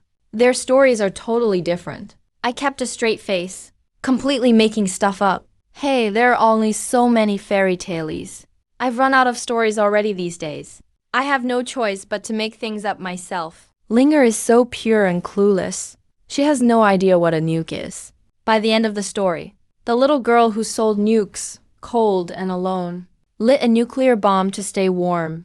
And everyone in the town got to see her grandma. A perfect ending. After that, a sweet smile showed up at her lips. And just like always, she drifted off to sleep, happy as can be. In her mind, a nuke has to be something that lets you see the person you miss most. And before falling asleep, her last thought was how she'd waited so many years, and finally she could see her beloved brother on her birthday. In the bedchamber in Bai Emperor City, Bai Yuelian, dressed in a simple white nightgown, gently stroked Linger's silky black hair, watching her daughter's sweet sleeping smile, and couldn't help but smile herself. Every night at this hour is the warmest moment for her, listening to that familiar voice. Telling all kinds of stories. It's almost like Bai Zemo is really still alive, just away traveling. A lot of the time, she even has this silly thought, if only he really were my son. After quietly slipping out of the bedchamber, Bai Yuelian resumed talking into the jade. Linger's birthday is in 2 months. Don't worry, when you come for Linger's birthday, I'll make sure you don't lose out. You'll get 2 million spirit stones as payment. And if you have any other requests, just ask. I'll try my best to meet them. Aunt Yuelian, don't worry, you can leave this to me. I'll make sure Linger has the best birthday ever. I promised instantly, and agreed to go to her party. Free food and drinks, plus 2 million spirit stones for nothing. That's a big win for me. Trust me, I've got this. Bai Yuelian sounded so gentle. Right. If you run into any trouble outside or get bullied, don't keep it to yourself. You can always tell me. Auntie will help. She was totally in character, really treating me like her son out traveling. She just went on and on, reminding me like a real mom. Finally, she hung up. I held the jade, lost in thought. Feels like in some ways. Bai Yuelian is starting to care about me like a real mom. She even thinks of me as her own child. No idea if she asked me to call her mom. When I go to the birthday party, I can't help but picture Bai Yuelian in my mind as the daughter of Bai Emperor City and a top-tier cultivator. She's kept herself in great shape, looking no different from a young woman. Her beauty is breathtaking, and her figure is mature and elegant, with the wisdom and aura of someone in charge, making her especially attractive. I've heard tons of people in the cultivation world have tried everything to win her over. But anyway, back to business. Calling someone mom who's almost as young-looking as me is a little weird. I guess I don't totally mind. But honestly, if I do it, she's gotta pay up extra. Meanwhile, over in the palace of the Taixuan Immortal Dynasty, Sichu Qingshen ignores the guards and storms in, highly emotional. I need to see father. I must see him tonight, no matter what. The Lantern Festival incident was a huge shock. Her mind was a mess of doubt and chaos. What she couldn't understand most was, father knew I had a mysterious past and carried a big secret, so why did he keep it from me? The city was abuzz after the other night, yet father never explained a thing. She sensed something was off. He definitely knew a truth she didn't. Princess, please calm down. The palace guards looked distressed. If it were anyone else, they would have used force long ago. But this was the emperor's favorite princess. They couldn't touch her. As the guards were stuck in a dilemma, a low sigh echoed from deep in the palace. Don't stop her anymore. Let her in. Your Majesty, will you really tell her everything? The imperial advisor tried to stop him. You know the princess's personality? This might cause her a huge breakdown, or even make her do something reckless. Chu Qingshen couldn't stand being wronged. If she learned the truth, she might actually go crazy. Chu Tenxing didn't respond, showing only a bitter smile. According to the contract. In half a month, the commission will be fully complete. Once he pays the reward, whether I stay or go, he won't interfere. He used to think Chu Qingshen had no special feelings for me. At most, just a bit of attachment. Even if I left, with Li Moyan back by her side, she could quickly start over, so he never planned to tell her the truth. But after tonight's reports, he suddenly realized His daughter? Had developed a strange obsession with me. By contract, he can't reveal the body double deal to anyone, especially not to Chu Qingshen. But there was a way around it. He had asked for my opinion before, and my answer had left him speechless. Reveal the truth to her? If you pay enough penalty stones. It's not impossible. To put it simply, I'm just a money grubber. As long as the pay is high enough, I'm 100% willing. But I added one condition. Let's be clear. If you tell her everything, no matter what happens, or whatever the fallout is, I'm not taking any responsibility. And no matter how much you pay, I won't take another job involving her. Si Chu Tianxing readily accepted this. Compared to some spirit stones, he feared her trauma would linger and ruin her future cultivation. Father, I've come today to demand the truth in the grand hall. Si Chu Tianxing's voice was cold yet sharp. What deal did you make with Su Yayan? She got straight to the point, her voice echoing in the silent hall. Si Chu Tianxing sat silent for a long moment. Before finally speaking, before I tell you everything, I have a question for you. In the past 2 years, how has Su Yayan treated you?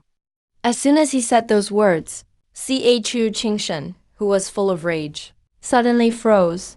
She didn't get why he asked that, but in her mind, memories of those 2 years flashed by. I'd always prepare exquisite gifts for her on every special holiday. When she was sick, I'd do my best to refine the best pills. When people spread rumors about her, I was the first to stand up for her.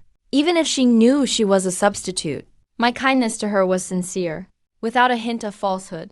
She knew this better than anyone. Si Chu Tianxing took a deep breath to suppress her messy emotions, her tone sounding defensive and angry. I didn't come here to hear this. I want to know, and I must know, exactly what Su Yayan promised you. She was very annoyed now.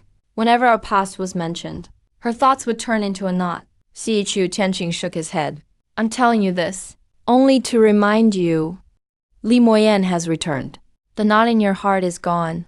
I don't want Su Yayan to become a new knot for you.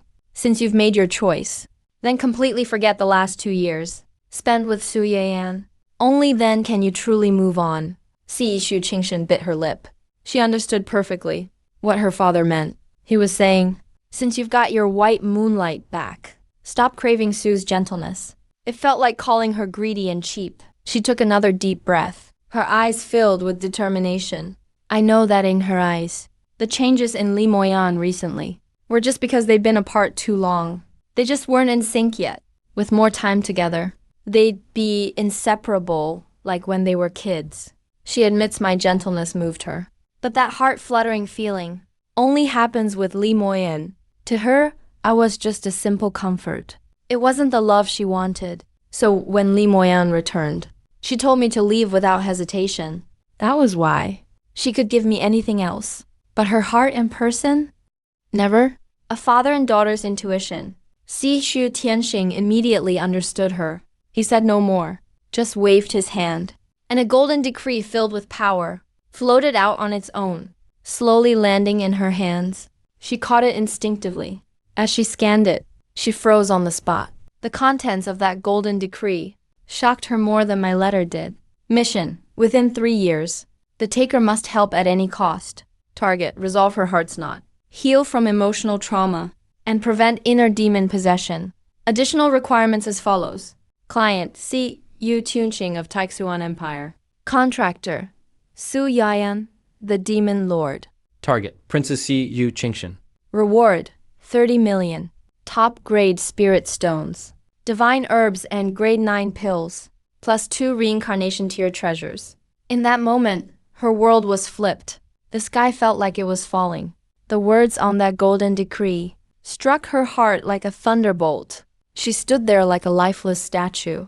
Even someone that slow could see the truth behind that decree. This truth was even more absurd than he imagined. It made him feel utterly ridiculous. At first, he thought he was the one treating me as a stand-in. He thought he was the winner. But not long ago, he realized he was actually just a stand-in for the white moonlight in my heart. He'd become a total fool. Until now, he only just fully understood. He wasn't even worth being called a clown. I was only someone his father spent a fortune on to help him get over his emotional baggage. Our meeting was planned from the very start. So what does that make Si Chu Tianxing? A strong wave of self-mocking unwillingness hit him, and even fear started rising in his heart. These past 2 years, his heart held only Li Moyan. He was always on guard with me, but even so, I still took care of him attentively. To all the cultivators in the capital, it looked like I was madly in love with him, so much that nothing else mattered. Watching me every day, even he started to believe it. He even thought, even if he pushed me away because Li Mu returned, I'd still go all out to get close to him like before. Maybe even chase him down like in those dramatic stories. But actually, now I don't see him as a substitute at all. And I'm about to finish the task his father gave me. That means my connection with him is truly over. After this, we'll never cross paths again. And right at that moment, regret started growing in his heart, like a crack in a giant dam, only getting bigger and bigger, until it bursts. Even memories couldn't hold back his father anymore. His voice started to tremble, so dry it even sounded strange to himself. So that's the real story. Intense emotions blurred his vision. Even he couldn't figure out why, after learning the truth he always wanted, his heart was such a mess. Li Moyen was always his white moonlight. So why was he panicking at the thought of losing me? Sichu Tianxing saw everything, frowned slightly, but didn't plan to step in. After all, it was Sichu Qingshen's own choice. No point regretting now. Qingshen, you know it all now. And my agreement with Su Yian is about to end. By then, he'll be gone from your life forever. You're the princess of Taizhuan Immortal Dynasty. Act like a princess. You've already made your choice, so stop dwelling on the past. Sichu Tianxing felt all kinds of emotions too. Years ago, Li Mo was indeed talented. He even considered having Siyu Qingshen marry him. But the Zhongguo Manor's ambition grew, trying to grab more power. After he slapped them down, they still didn't give up. He knew very well. The Zhongguo Manor wanted to use Li Mo and Sichu Qingshen's marriage to rise up again. Besides, Li Mo's skills weren't as good as mine.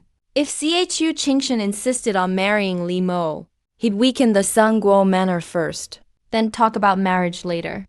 Right now, Sichu Qingshen was completely stunned, her mind totally blank. Only Su Yian would disappear from her life forever. Those words echoed over and over.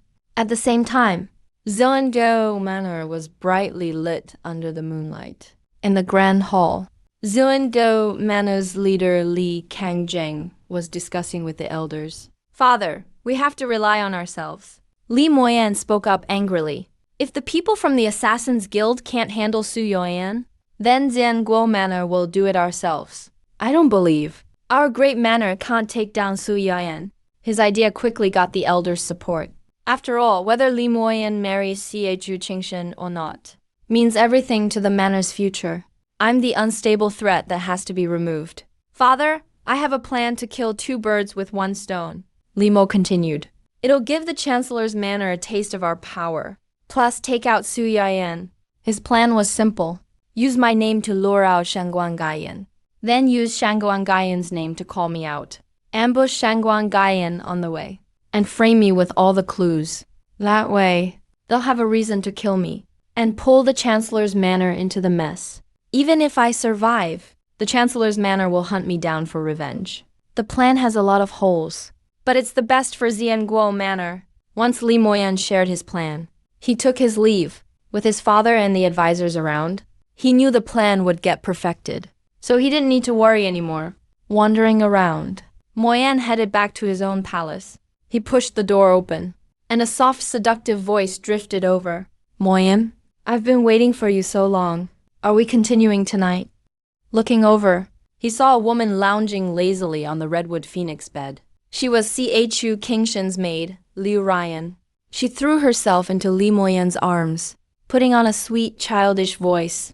Moyan, when are you going to finish off that damn Su Yian? He slapped me in front of everyone. It's just unforgivable. Don't worry.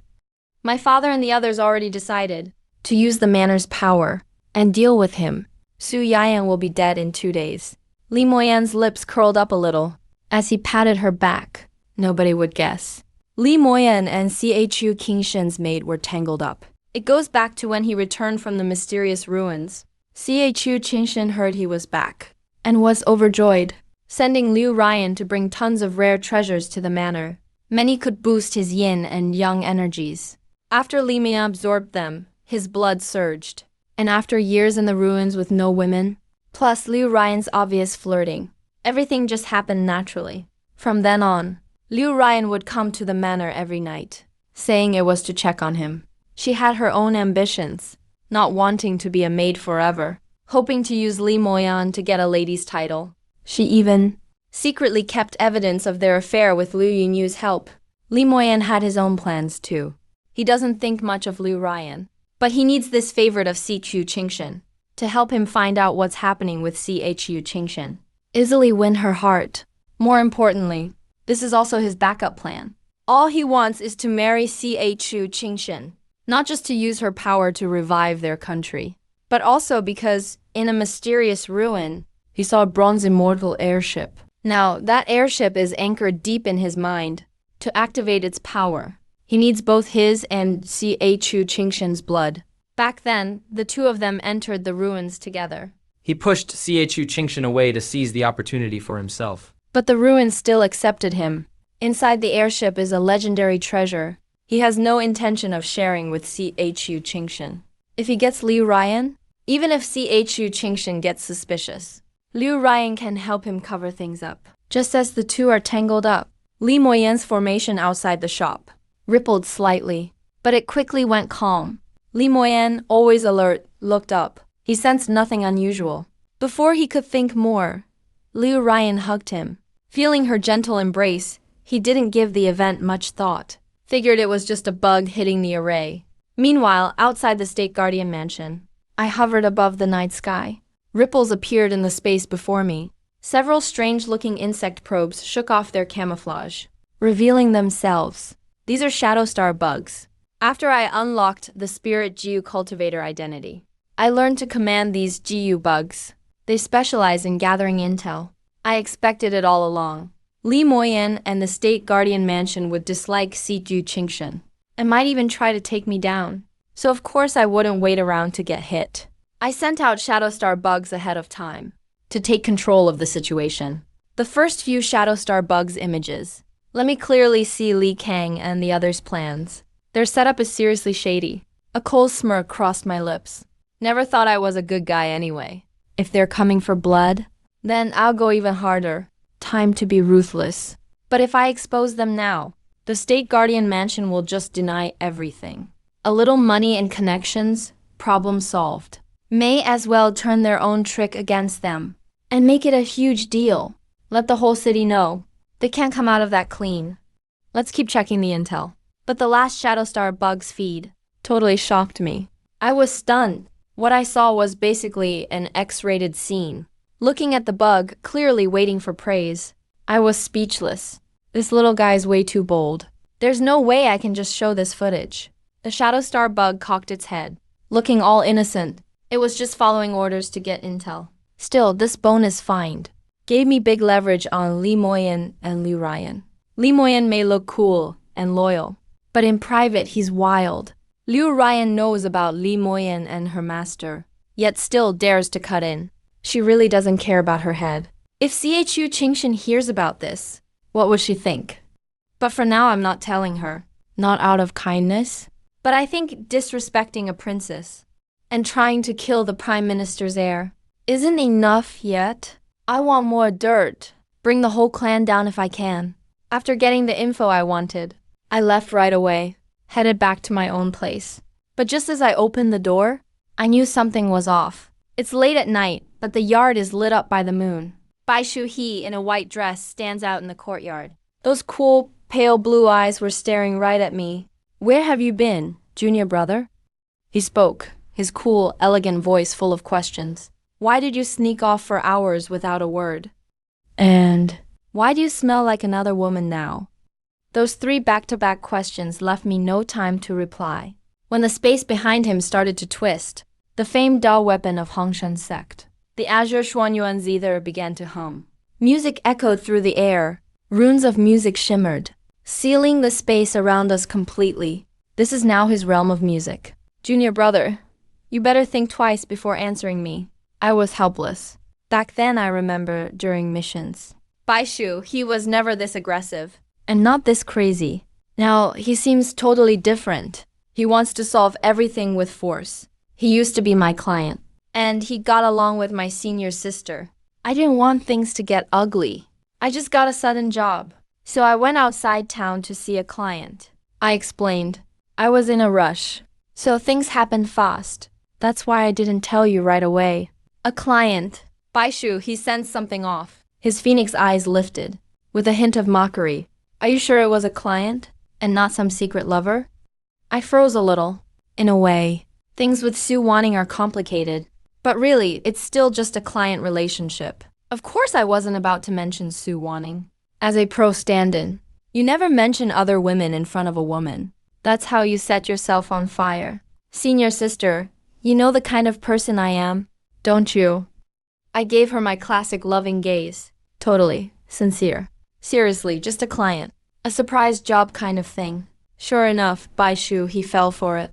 His gaze shifted. And he didn't push it anymore. You really don't have to do all this. If you need money, come with me to Hanshan sect. You won't have to do anything ever again. I'll take care of you for life. That line left me speechless. What, does he want to feed me forever? But thinking of ditching my work, and how Su Wanning's other clients would react, I couldn't help but shiver. Sister, you've got to be joking, right? But seeing his eyes meet mine, I realized he's dead serious. Basking in the moonlight, Baishu, his years of pent-up feelings, had long ago turned into a need to control me. To him. I'm just too good. There's too many bad women out there. What if someone steals me away?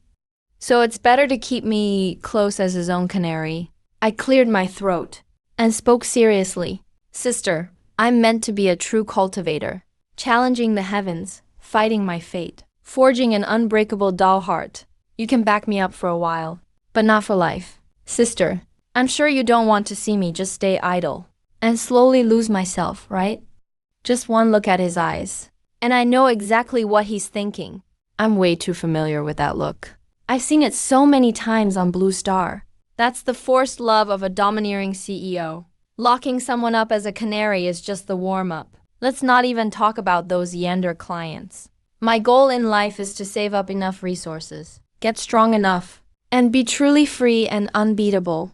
If I become his canary, my life goals are all screwed. So if you don't come back to the sect with me and sneak off again, then what? Baishu, his lips were slightly bitten, her beautiful eyes clouded with mist. There's something I've always wanted to ask you. Why did you fake your death behind my back before? Was it something I did wrong? Is that why you wanted to leave me? Tell me. I can change anything for you. His emotions are starting to go off. His pupils turned dark. The Tianqing Zhuanyuan chin behind him hummed intensely, like it's about to unleash its power any second. Crush me and forcefully drag me back to the Red Dust sect. So what you're saying is, you already fell for someone else? You faked your death just to get away from me, and look for true love? While I'm lost in thought, wondering how to reply in just a second, his mind gets even more obsessive, stepping closer and closer. Is it that Chu Qingshan? Or is it someone else? Doesn't matter. I've just learned the Heart Link romance tune lately. So for you, I'll play a song. Once you hear it, after that, you literally won't be able to think about anyone but me. Then I'll take you back to the Red Dust sect, and we'll live happily like before. But if you still don't listen, I'll build a cage just for you, and you'll be my personal canary. No one could ever separate us again. His deep, obsessive voice echoed through the yard, making my heart skip a beat. A real Yender in life is nothing like a two-dimensional anime character from Blue Star. They're actually dangerous and crazy. Messing this up even once will bring a huge disaster. Whatever, those guys from Chenqing still haven't shown up. If they're heartless, I won't play nice either. My expression slowly goes back to normal, and I let out a deep sigh, showing a bit of helplessness. Again, with those soulful eyes for anyone, I look right at the now Yander Baishu, he, and senior sister. Honestly, I didn't want to leave you either. I was forced, couldn't help it. I start making up things all serious. The sect leader gave me an order back then. I had to fake my death and disappear. Go take care of some secret mission. Baishu, he froze in her tracks, quietly listening to me. So you can't blame me for not being loyal. I talked this over with the Red Dust sect leader from the start. After the mission, my identity was supposed to stay hidden. Especially couldn't let Baishu he find out. But that old guy actually went back on his word in secret. No way, I believe Baishu, he could have found me this easily all on her own, without the Red Dust sect working from behind. I just don't buy it. No way, not a chance. Now that this Yender version found me, of course I'm dragging that old guy down with me. Wait, so this was all Dad's idea? Baishu, he was genuinely shocked, snapped out of it a lot, but still kind of suspicious. I didn't hesitate, swore a Dao oath on the spot to prove my innocence. After all, the original plan was something me and the Red Dust Sect leader worked out together. Me leaving him was totally due to the leader's arrangement. Meanwhile, far away in the Red Dust Sect, deep inside the sect leader Bai Shouyoi shuddered out of nowhere while cultivating. A sudden chill ran through him. He's the leader of the Red Dust Sect, and also Beishu, he's real dad. He snapped right out of enlightenment. Back felt cold, and he had a bad feeling. What the heck? Am I cultivating so much I'm getting a heart demon? Back here, Baishu, he finally got tricked by my story. Her out-of-control feelings calmed down. So that's what happened. I always thought I did something wrong. And disappointed you. That's why you left me. Turns out it was just all my dad's idea, she said, eyes flashing with fury, obviously planning to really hold a grudge against her dad. Seeing that, all I could feel was helplessness. Like they say, better him than me. Let Bai Xiaoyoi handle this headache on his own. It's fine. Senior sister will back you up. Even if you go back to the sect now, no one will blame you. Baishu, he still really wants to take me back. That thought is fixed in her mind now. Senior sister, this was something I and the sect leader agreed to at the beginning. No matter what happens, I can't break my promise. Plus, this matter involves the Heaven's Chamber of Commerce. I don't need to explain the Heaven's Chamber of Commerce. But they hate it when people break their word. If I break our deal by myself, they'll definitely be furious. And drag the Red Dust Sect into trouble too. So I really can't go back with you yet. Again, I use Heaven's Chamber of Commerce as my excuse. What I say is half true, half made up. Just adding a bit of drama. But honestly, it works great. The Heaven's Chamber of Commerce is the top business group in the cultivation world. Their power's even above Red Dust Sect. And the Romance Sect actually works with them.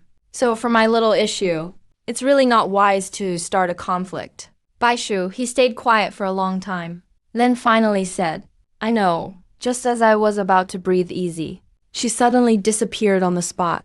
A second later, she was right in front of me. Her gorgeous face zoomed into focus. Dressed in white, slim waist, long dark hair hovering in the wind. Her beauty was even more stunning up close. But this cool, elegant girl hid a nearly pathological obsession in her gaze. She stared right into my eyes, her lips curling up slightly. A wisp of musical runes floated up from the air, dancing around her fingertips. Then she tapped right on my heart. I can agree to what you want, junior brother. But I hope from now on, the number one place in your heart belongs to me. Su Wanning is the heiress of the Heaven's Chamber of Commerce. I've totally heard about her. If junior brother is working with her, as your senior sister, I really hope you can control yourself. If I ever find out, she's won a place in your heart. Her voice got soft, but she left it at that. That twisted coldness still chilled me to the bone. I went dead quiet right there. She's honestly way too Yender. And Baishu, he is way sharper than I expected. I'm even starting to wonder if she's already figured out my thing with Su Wanning. Su Wanning's obsessive need to control. She's definitely a potential Yender too. Right then and there I swore. I can never let these two meet. Who knows what could happen if they do. But who would have thought? Deep in the sky's shadows, C.E. Chu Qingshan hid there with a treasure. He didn't dare get too close, only watching us from afar. Under the moon, we were so close, almost in each other's arms. He wouldn't admit it out loud, but we looked like a perfect match. This scene hit him hard. He came here to see me, to have a real talk. But seeing this, he lost all his nerve. Forget about a confrontation. Even the guts to enter. My manner were gone. Regret started creeping into his heart. Regret for being impulsive at the tower. Regret for choosing Li Moyan and cutting all ties with me. He watched me again, serving fine snacks to Bai Shu, and his jealousy boiled over. This should have been his. Just then, Bai Shu sensed something. She looked toward Chu's hiding spot, blinked her eyes, and gave a mocking smile. Her lips moved slightly, making no sound, but Chu could read her words clearly. He's mine? You cheap substitute. Chu read those words out loud. As the last word fell, His mind went blank. Emotion surged. Ding! Host gained intense jealousy from Ju. Identity points 5. I wonder why she did that. Then I understood from the system. Man, it's late at night. And Chu is actually spying on me. But Bai wasn't done yet. She smirked again, leaned in close, looking at me with deep longing. Junior, I want you to feed me. She was doing it to spite Hugh. In her eyes, Ju doesn't deserve my kindness. I couldn't resist her flirting, so I fed her a bite. The next second, system alerts flooded my head. Ding! Host gained intense jealousy from Ju. Identity points plus 5. Ding! Host gained intense envy from Chu. Points plus 5 one morning. In the distant Yaoqi dynasty, Su Waning's carriage arrived. Taixuan has 3 human realms: Taixuan, Baiming, and Yaoqi. Yaoqi is the most unique. Its ruler is a woman, known as the Yaoqi Empress. She dotes on Luo Qinj and Luo Siwei. Su Waning came to Yaoqi to find her best friend, Luo Siwei. Luo Siwei came to greet her and gave her a big hug. After some small talk, Su said, Siwei, I've been troubled lately. Can you give me some advice? Luo Siwei's smile froze, looking at her in disbelief. Me giving you advice? She looked at the sun in the east. Nothing seemed wrong. It still rose in the east. She knew Su Waning too well. She was a total genius. Su was a child prodigy, talking at 2 months, reading at 4 months, walking at 8 months, and a scholar by age 1. As for herself, she never passed her mother's tests. How could she advise a genius? Su sensed what she was thinking, cleared her throat, and said, It's not philosophy. It's about feelings. I just want to ask, if someone beneath your status fell in love with you, what would you do? Right, Su Waning thought. The substitute me liked her, not just because I spent time preparing a special gift to make her happy, but more importantly, she ate my snacks when she left and saw my handwritten note. It was just a simple poem, but her high IQ overanalyzed it. She thought it was a hidden message. Honestly, I didn't mean anything. I sent mooncakes, so I wrote a note to the boss. If the boss is happy, maybe I'll get more rewards. Sure enough, after her analysis, she saw it as a love poem, saying it was my confession. Wait, someone beneath you. Luo Siwei, usually a bit dim, now had her intuition on high alert. Are you talking about that male pet you keep? I heard those types are the most fickle. They don't really fall in love. At that, Su Waning was speechless. After a few seconds, her face turned bright red, from shame or from anger. She argued, he's not like that. He just likes money a bit. But he's a decent person. Don't judge him by rumors. But seeing Luo Siwei's smirk, with her little canine tooth showing, Su Waning's heart sank. She knew she messed up. Ooh. Luo Siwei teased, her innocent face full of mischief. Look how fast you defend him. It seems Our Lady is totally hooked. I have to say, that guy must have skills. To charm you like this, he's really something. Su Waning's ears turned red. The blush spread across her face. She cursed Luo Siwei internally. She usually looks so airheaded. Why is she so sharp today? She even learned to trap me. Still, to make Our Lady fall so hard. I'm actually pretty curious too. Why don't I hire him over here as well? See how skilled he really is. You dared to mention it and Su Waning got instantly anxious, like a cat whose tail was stepped on, ready to scratch someone at any moment. Lasui smiled and dodged. Lasui can't quite master fancy words, but he's really sensitive and talented when it comes to reading people. With just a little test, he saw Su Waning's true feelings. Maybe it's because Su Waning's been so well protected. She never dealt with palace scheming. After some commotion, Lasui finally asked seriously, So why do you think he likes you? Su Waming pulled out that letter, puffed with anger. Lasui raised his brows and opened it. He saw bold, powerful handwriting writing out a poem.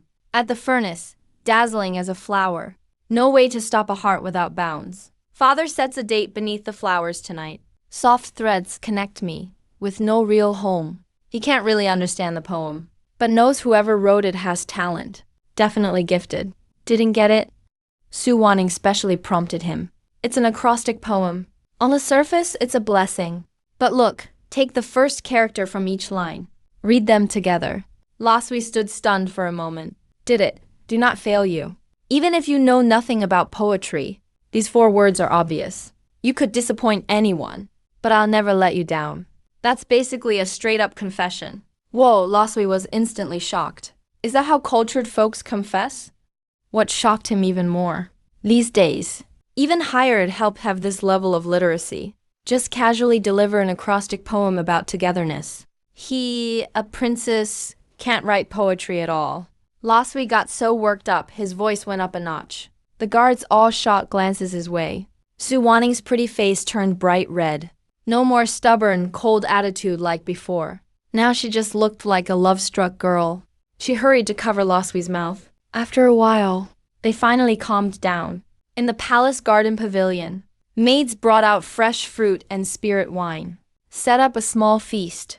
Still, Su Yain is talented and has literary ability. But when it comes down to it, he's just someone for hire. Even if he's genuine with you, maybe he just wants your body or your fortune.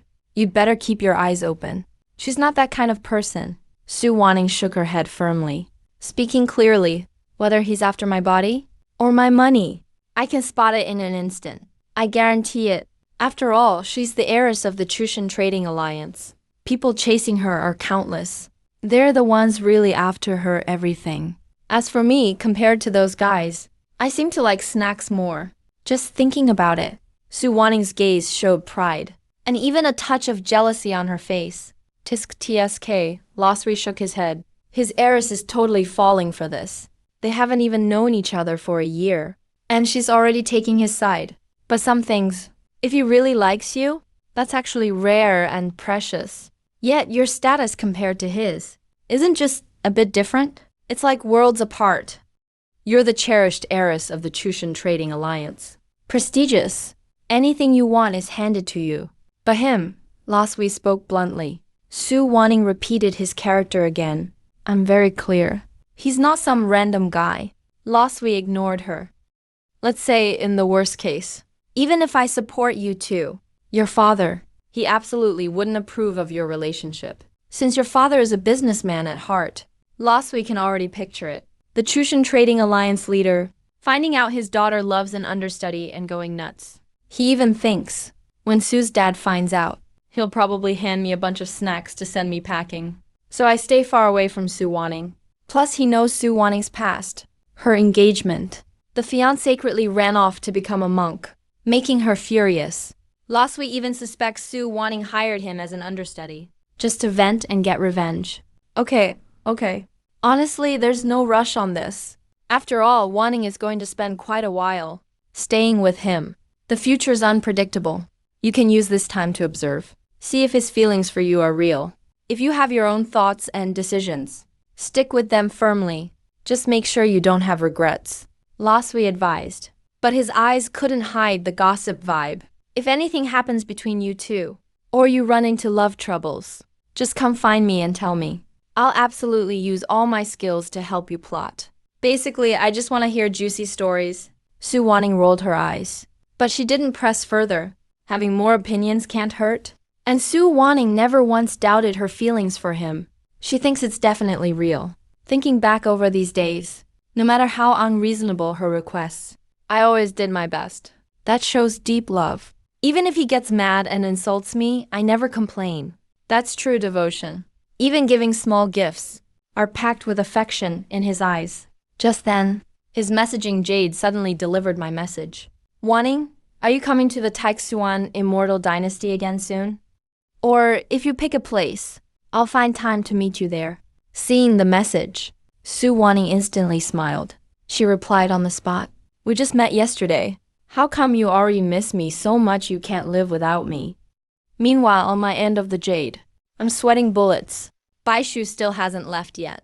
If Su Wanning comes back to Taixuan Immortal Dynasty now, they'll bump right into each other. That'd be a disaster. To avoid that awkward situation, I have to confirm her schedule first. Cut it off from the source. Set up the timing. Time management? I'm a pro. Hearing Su Wanning's reply, sure she's not coming soon to Taixuan Immortal Dynasty. I finally relax. Still, his tone sounded strange, like he sees me as a kid, waiting for mom at home.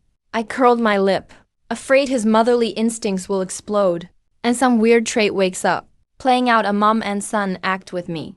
Just then, the manor's front door suddenly got knocked on. Someone outside shouted, "Is Lord Su Yayan here?"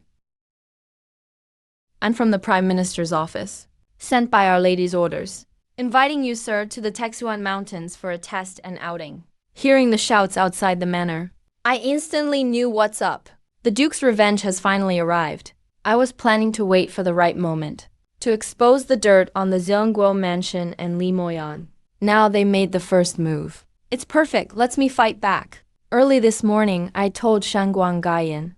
The Zheongguo mansion was planning to target us. Sent her the warning.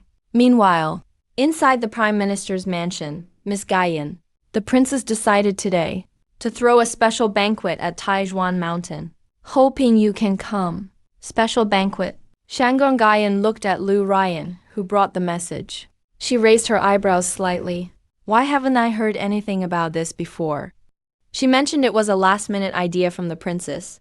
Liu Ryan lied without batting an eye. The princess has been feeling upset lately. She wants to use the banquet to relieve her mood. The princess already left for Zhuanshan Mountains. She hopes Miss Gayan will get ready and leave soon. I'll go now. Liu Ryan didn't give Shangguang Gayan time to think. She turned and walked out immediately. She's not worried about Shangguang Gayan asking Si Chu Qingshan for proof, because the banquet is real. It was only after Li Moyan spent all morning talking that he convinced Si Chu Qingshan to host it, said it's to celebrate youth. But Li Moyan's scheme is obvious. He wants the Zheongguo mansion to ambush Shangguan Gayan. On her way to Taijuan Mountain. Zhuanshan Mountains are about 100 miles from the capital. Not too far, not too close. No one would guess someone dared to attack the Prime Minister's daughter this close to the city, leaving the Prime Minister's mansion. Liu Ryan couldn't help but smile. She was burning with hate inside.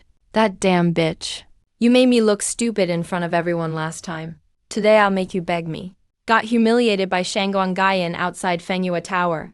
The moment I got called a dog stuck with me. Now, Li Moyan's targeting both me and Shangguang Gayan. It's the perfect chance for revenge. Worst one is Su Yian. Thinking of those 2 slaps from me, Liu Ryan was even angrier. How dare you hit me, Liu Ryan. Today I'm making you pay. But Liu Ryan doesn't know. The plan with Zheongguo Mansion was quickly seen through by me, and I told Shangguang Gayan every word. Things turned out just as Su Yian said. Li Moyan is so sneaky. Shangguang Gayan's face was dark as night. Li Moyan's plan may be rough and direct, but it's likely to succeed. Who'd expect a childhood friend would ever go this far and pick somewhere so close to the capital? If I hadn't warned him ahead of time, he'd think it's a regular invitation. Just bring a few servants and head out. he'd never make it back alive. Li Moyan has no mercy. Then don't blame me for being ruthless. Determined, Shangguang Gayan headed straight for her father's quarters. Since the Zheongguo mansion sent their own dirt, why not use this chance and take them down for good? Elsewhere, on top of Taijuan Mountain, in a carved jade pavilion, maids served every kind of food and spiritual tea. Si Shu Qingshan looked distracted. Her thoughts drifted back to last night.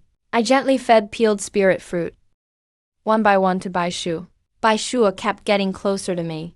Even. He shot challenging glances at the place where someone hid. Thinking about it, Si Shu Qingshan's anger, barely contained, boiled up again, getting hotter and hotter.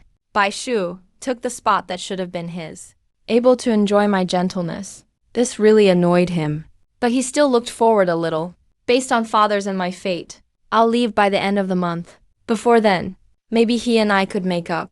Just as he thought it, Si Shu Qingshan was startled himself. With Li Moyan right here, why did he want to start over with me? At first, this feeling wasn't so strong, but once Bai Shu appeared, he couldn't control it anymore. Qingshan, do you remember us? Coming to this place 10 years ago? Li Moyan suddenly spoke up. Today he dressed up specially, wearing a long robe with cloud patterns, hair neat and black, looking quite handsome. I said back then, to become a hero in 10 years, then marry you, make you the happiest wife ever. Though some accidents happened, the promise was delayed over 10 years. But Qingshen, trust me. I'll do everything I can to keep my promise. You must believe me. Ce Chu Qingshen frowned. She didn't answer. If she heard those words before, she'd be touched. Now it just feels off. So many years gone by. They're strangers now. Jumping to marriage so soon seems too obvious. She worries he won't see Li Moyan's real intentions. The past is gone. The present is now. We're sort of starting over. Talking marriage. No rush. Ce Chu Qingshen's words made Li Moyan's smile freeze. His hand, reaching to hug her, stopped halfway. The old Chu Qingshen never talked to him like this. It must be because of that damn Su Yian. As long as I get rid of her today, quickly pin Shangguangaiyan's death on me, then no one can stop him from winning back Chu Qingshen. At the same moment, the Zhouenguo mansion had already set up their ambush. 4 Divine Realm fighters plus 1 Life and Death Realm expert, all blocking the road to Taijuan Mountain. That lineup, for a young junior, is pretty impressive. Elder Wang. Are we taking Su Yin too seriously? A Cave Realm expert spoke up. He's just a youngster, at best. He's Cave Realm. A few of us can handle it. No need for you to step in. Elder Wang snorted coldly. Gave him a glance. His eyes were icy. You know nothing. Su Yan's no ordinary guy. He always plays weak, hiding his real skills. Even top assassins couldn't kill him. Shows just how capable he is. Just as Elder Wang finished speaking, a cheerful woman's voice sounded in midair. Oh, if I heard right, you want to target my little brother Yi Yan? Out of nowhere, the voice shot right into everyone's ears. Elder Wang and the others instantly shuddered. Cold sweat started dripping. Felt like the speaker was right beside them. Though they never noticed, Elder Wang reacted first. Released a frightening surge of spiritual power, centering on him, spreading out in all directions. The sole power of a life and death realm expert can see through space. Any hidden presence will show flaws. But what really shocked Elder Wang was that his soul power swept the area and found not a hint of anyone else. That means the other person's mastery of space is way beyond his own. Their cultivation is far scarier than his. While Elder Wang stayed super alert, cold sweat soaked his back. A piercing wail suddenly rang out. Everyone panicked and turned around. The life and death realm guy who just spoke vanished in a strange way. Elder Wang. Jiang Shao's life token shattered. A divine ability realm cultivator held half of a broken life token, face pale as death. That was a fellow divine ability realm expert. He didn't even last a second and died without reason. Fear instantly swept over the remaining 3 divine ability realm cultivators. If the enemy targets them next, how could they stand a chance? Elder Wang, please think of something. All 3 pinned their hopes on Elder Wang. But before they could finish speaking, space rippled suddenly. Another divine ability realm expert disappeared out of nowhere. Everyone freaked out. If just one disappeared, maybe they weren't alert enough. But the second vanished right in front of their eyes. The enemy is way stronger than them, and is picking them off one by one, clearly treating them like prey, just toying with them, wanting them to die in endless fear. Who are you, senior? Are you here for Su Yuan? Elder Wang tried to suppress his fear, forced himself to speak. His tone was full of compromise. We were just following orders. This was decided by top officials in the State Guardian residence. I have no choice myself. Please, senior, show mercy. I'm willing to leave the State Guardian residence and never get involved in this again. He completely admitted defeat. He wished he could cut ties with the State Guardian residence instantly. But just as he finished talking, the 3rd divine ability realm expert disappeared too. At the same time came the sound of bones breaking. If it were something else, maybe I'd spare you. The woman's voice rang out again. Misty and elusive, impossible to trace. But your biggest mistake was going after my little brother Yan. Elder Wang instantly knew she was a woman. Plus, from her faint aura, he could tell she was from the demon sect. His face got even grimmer. People from the demon sect are always stubborn and completely unreasonable. He just couldn't figure it out. I've always stayed in Taixuan Immortal Dynasty. How did I get mixed up with the demon sect? As his thoughts raced, the last divine ability realm expert, let out a horrified scream, then went totally silent. This time, Elder Wang finally saw the attacker. The demon sect woman no longer hid herself and appeared. Even after years of cultivating calm, able to control his own mind, he couldn't help being mentally shaken right now. His eyes went briefly blank. She was tall, even taller than most men, dressed in a black veiled skirt, her skin faintly visible beneath the black veil, showing off her scorching figure, her face enchanting and seductive, dark eyebrows like mist, red lips gently pressed together, a hint of a smile, like a lotus blooming at dusk. Her whole body radiated a soul-stealing charm, just by standing there. She even mesmerized a life and death realm guy like him. It's the Nine Nether Demon sect. The Nine Nether Demoness, Mei Xianyan. Elder Wang blurted it out. Everyone in Taisuan knows Mei Xianyan's name. This demoness, just by her beauty, had several imperial rulers fighting over her, even setting off wars between nations. Because she randomly said, "I only like the strong. Fight each other. Whoever survives, I'll be his queen." Mei Xianyan's strength is as terrifying as her beauty. She reached the life and death realm years ago. Now, she's probably just a step from the reincarnation realm. But how could a big shot like her know me? Why appear in Taisuan Immortal Dynasty just for me? Mei Xianyan, we don't even know each other. We have no grudges. Why do you want to kill me? If you spare me, I'll leave Taisuan Immortal Dynasty right now and never come back. Elder Wang's terror got worse. His life and death realm status was totally built on resources from the State Guardian residence, so it wasn't legit. All in all, he's just a bit stronger than top divine ability realm experts. He's not a real match for someone like Mei Xianyan, who survived countless deadly fights. You think your enemies will spare you?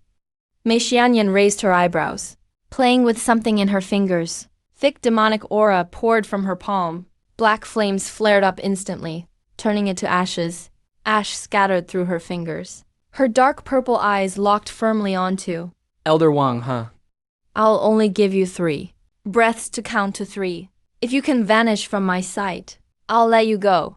Elder Wang felt saved. 3 breaths isn't long, but as a life and death realm expert, if he goes all out, he can flee hundreds of miles in 1 breath. He immediately started building up energy, just waiting for Mei Xianyan to count. Then he'd bolt instantly. All right, now I'll start counting.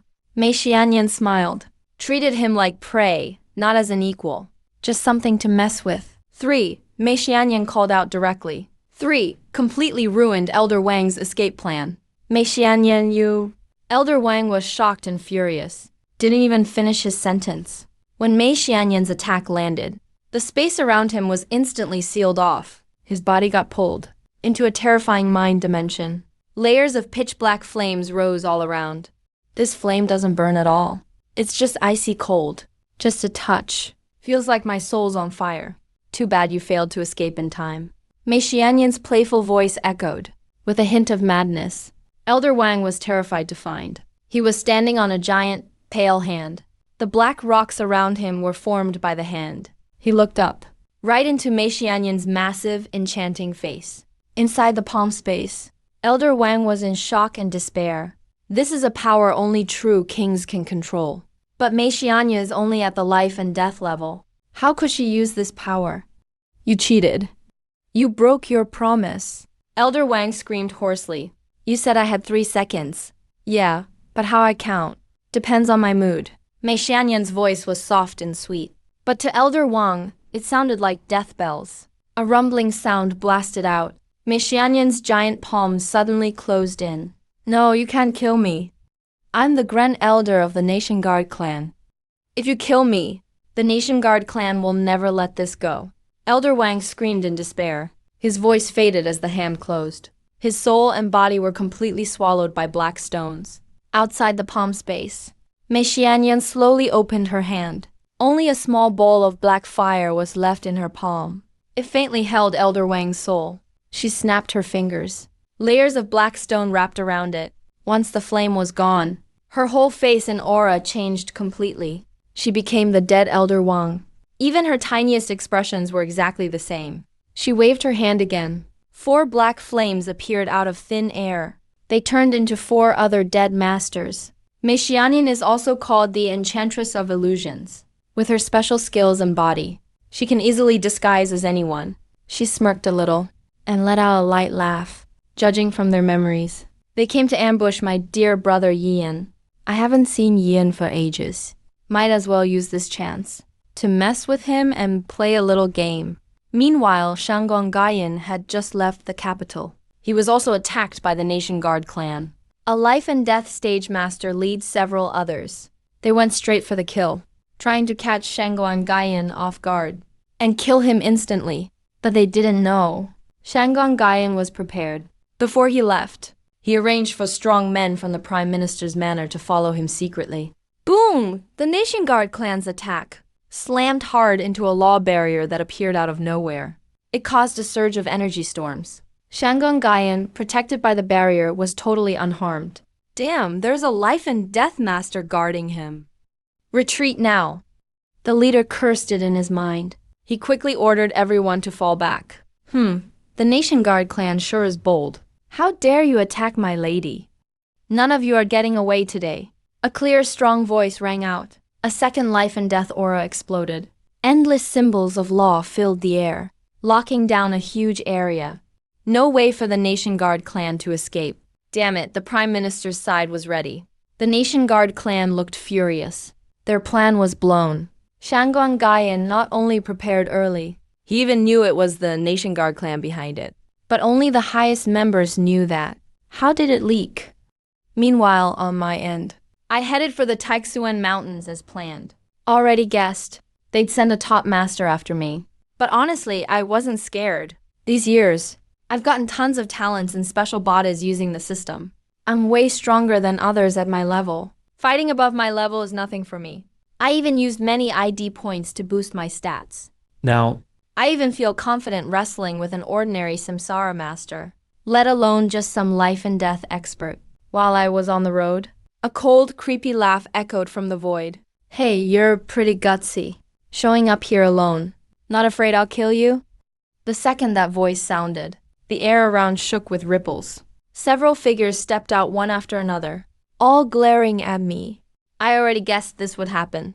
I got ready to fight. But when I saw the last figure come out, I froze for a second. It was Mei Xianyan, disguised as Elder Wang. Honestly, her disguise is spot on. Every tiny look, every bit of her aura is exactly right. She even tries to throw me off by releasing a freaky, powerful life and death aura and locking me down tight. But no matter how good her act is, I saw right through her. Damn, what's Mei Xianyan doing here? After the shock, I got a headache. Just got rid of crazy, obsessive Bai Shu. Now here comes Mei Xianyan. And she's also got that crazy vibe, plus extreme control issues. The story starts years ago. Mei Xianyan's life was really tragic. She was born in a small, remote city. Her parents were just simple merchants. But she happened to be beautiful as a fairy. Even at 6 or 7, she was already stunning. By 13, everyone knew her name.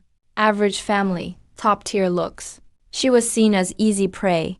The city lord wanted her for years. He ordered she'd work at his mansion when she turned 15. Her parents, afraid she'd be targeted, kept her hidden in a secret mountain cave. So she knew nothing about the outside world. She didn't even know basic life skills.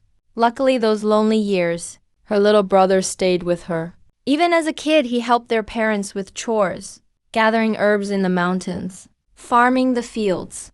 Rain or shine, he'd always find time to visit her in the cave and tell her stories about the outside, until the last day before she turned 15. He somehow got the key to open the iron gate, even after all these years. Mei Xianyan still remembers her brother smiling gently under the moon. he said, "Sis, Leave Maple Leaf City. Leave mom and dad.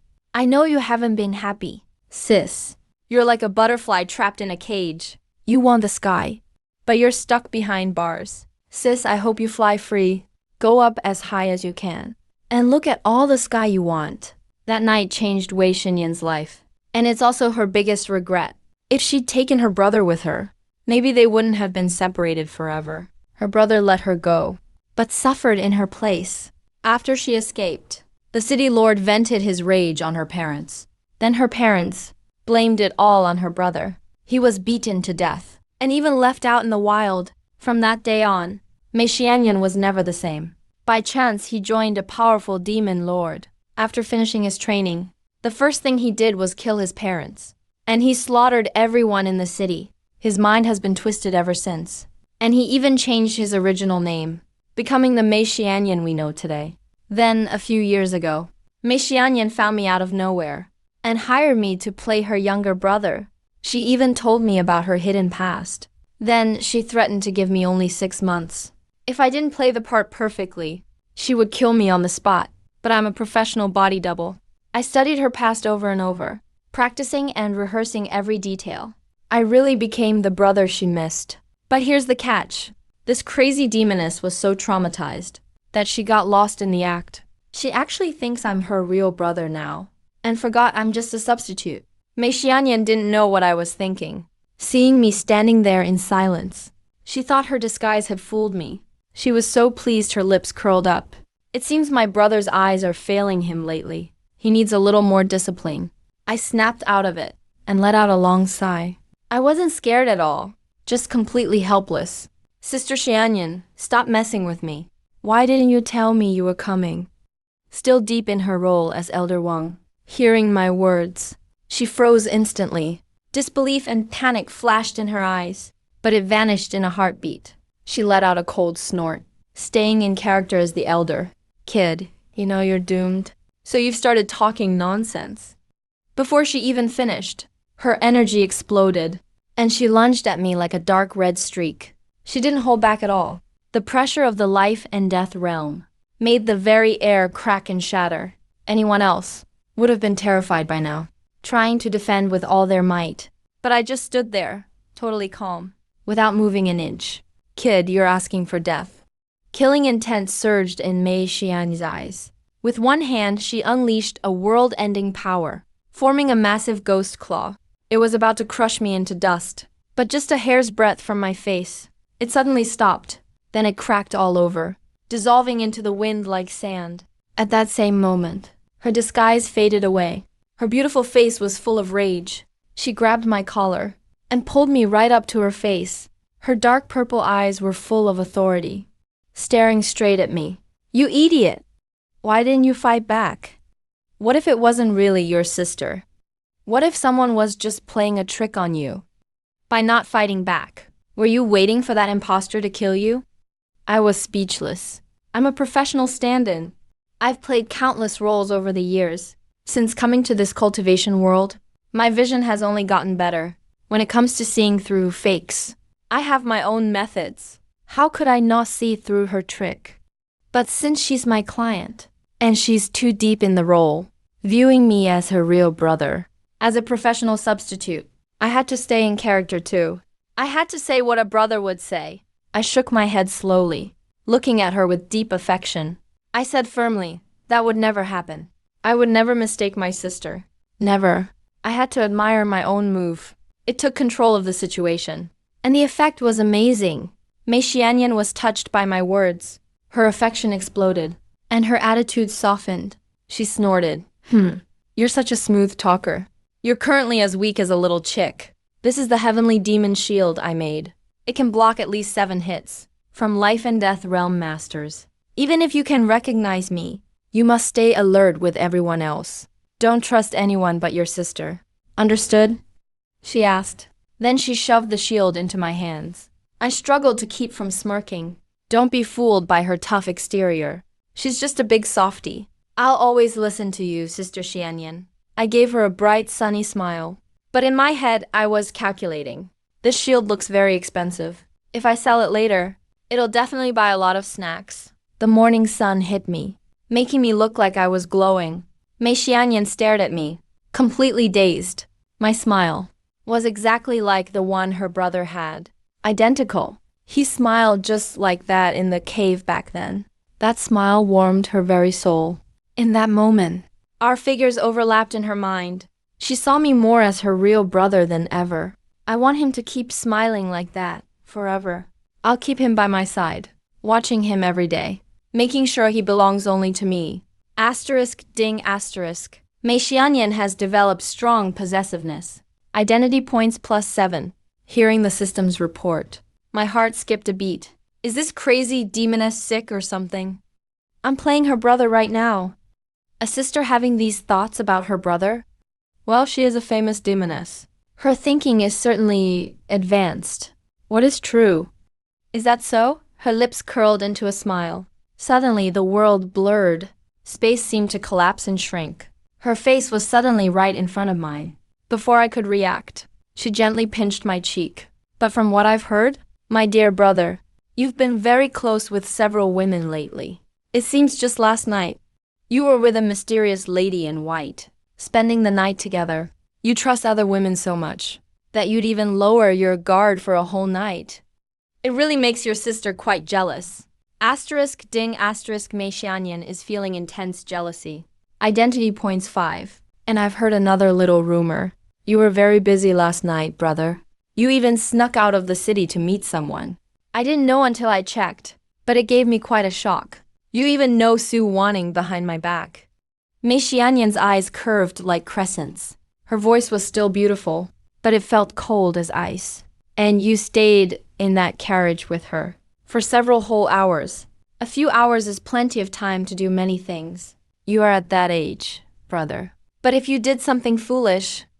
So my sister had no choice but to take her brother to get neutered. Mei Xianyan felt a surge of jealousy toward her master. Identity points +6. Cold sweat instantly broke out on my forehead. Isn't this Mei Xianyan basically a walking surveillance camera? I was so cautious last night. How did he still find out? I straightened up right away, looking totally sincere. Sister Xianyan, you know I'm a decent guy. I'm not that kind of person. I'm always mindful of your advice. I never dared to go against it for even a second. Besides, Sister Xianyan, you know what my job is. A lot of the time, it's just work forcing my hand. I really don't want to do it. Mei Xianyan stared at me for a while. He seemed to use some special method to check if I was lying. Only then did the anger finally fade from his face. He scoffed coldly. I don't care about other stuff. All you need to remember is, aside from me, you can't trust anyone else, especially women. If I ever find out, you trust another woman easily. I swear I'll kill her and drag you straight back to my 9 nether demon sect. I was speechless. He's way too into this big sis act. Treats me like a real brother and manages everything. Besides, trusting others isn't something I ever do. I've been in this stand-in business for so long. I've already figured out the key. You can fake deep feelings, but real trust gets you screwed. Once I've saved up enough spirit stones and resources, I'm outta here. Gonna get far away from these lunatics. Lately, my luck has been awful. Every client is this kind of person. If I ever slip up, I might not die on the path of cultivation, but at the hands of a Yander instead. Just thinking about it feels suffocating. Those guys from the Zhengguo Manor seem like they're after you. I'm free today anyway, so I'll help you wipe them out. Mei Xianyan suddenly spoke. No rush, I've got a safer way. I turned him down right away. I don't doubt he could destroy Zhengguo Manor. But this is the Taixuan Immortal Dynasty. It'd cause a huge scene, and other experts would definitely step in. Taking down Zhengguo Manor smoothly. Won't be that easy. But if I follow my plan, even if Zhengguo Manor is super powerful, I can still play with them. I looked toward the peak of Mount Taixuan, then smirked. Li Moyan, since you insist on messing with me, I'll just kindly grant your wish. At the same time, up on Mount Taixuan, the instigator Li Moyan was smirking too, looking like his plan had worked, judging by the time. Su Yayan Shangguang Gayan should already be dead as planned, killed in the attack. This time, he learned from last time's failure. Since the assassin from the Dark Tower couldn't handle me, he sent a life and death realm powerhouse himself. I should be dead by now, even if I'm not. Framing me for Gayan's assassination will still mess me up plenty. Just as Li Moyan was gloating, a furious voice filled with killing intent suddenly thundered across the sky. Li Moyan, you narrow-minded, dirty dog. How dare you have people from Zhengguo Manor ambush me on the road? That voice froze everyone in place, including Li Moyan and Si Chu Qingshen. Everyone was stunned. That voice was way too familiar. It was Shandalong Gayan. How is she still alive? Li Moyan looked totally shocked. He sent top fighters of the same cultivation level just to kill her, Seeing this scene, not only did he fail, but his plan got exposed. But Li Moyan was no rookie. His awkward expression quickly vanished. He frowned slightly, putting on an innocent look. Shangawang Gayan. First of all, I've been here with Qingshen the whole time. And secondly, we've known each other for years. Why would I want to attack you? Don't accuse me without proof. Shangong Gayan just landed. Saw Limo still denying everything. She was so mad she was grinding her teeth. Of course she knew. Limo had already planned how to deal with a failed scheme. Now he's just refusing to admit anything. So what did actually happen? Is this some misunderstanding? CEO Qingshen suddenly spoke up. Moyan isn't that kind of person. I can vouch for that.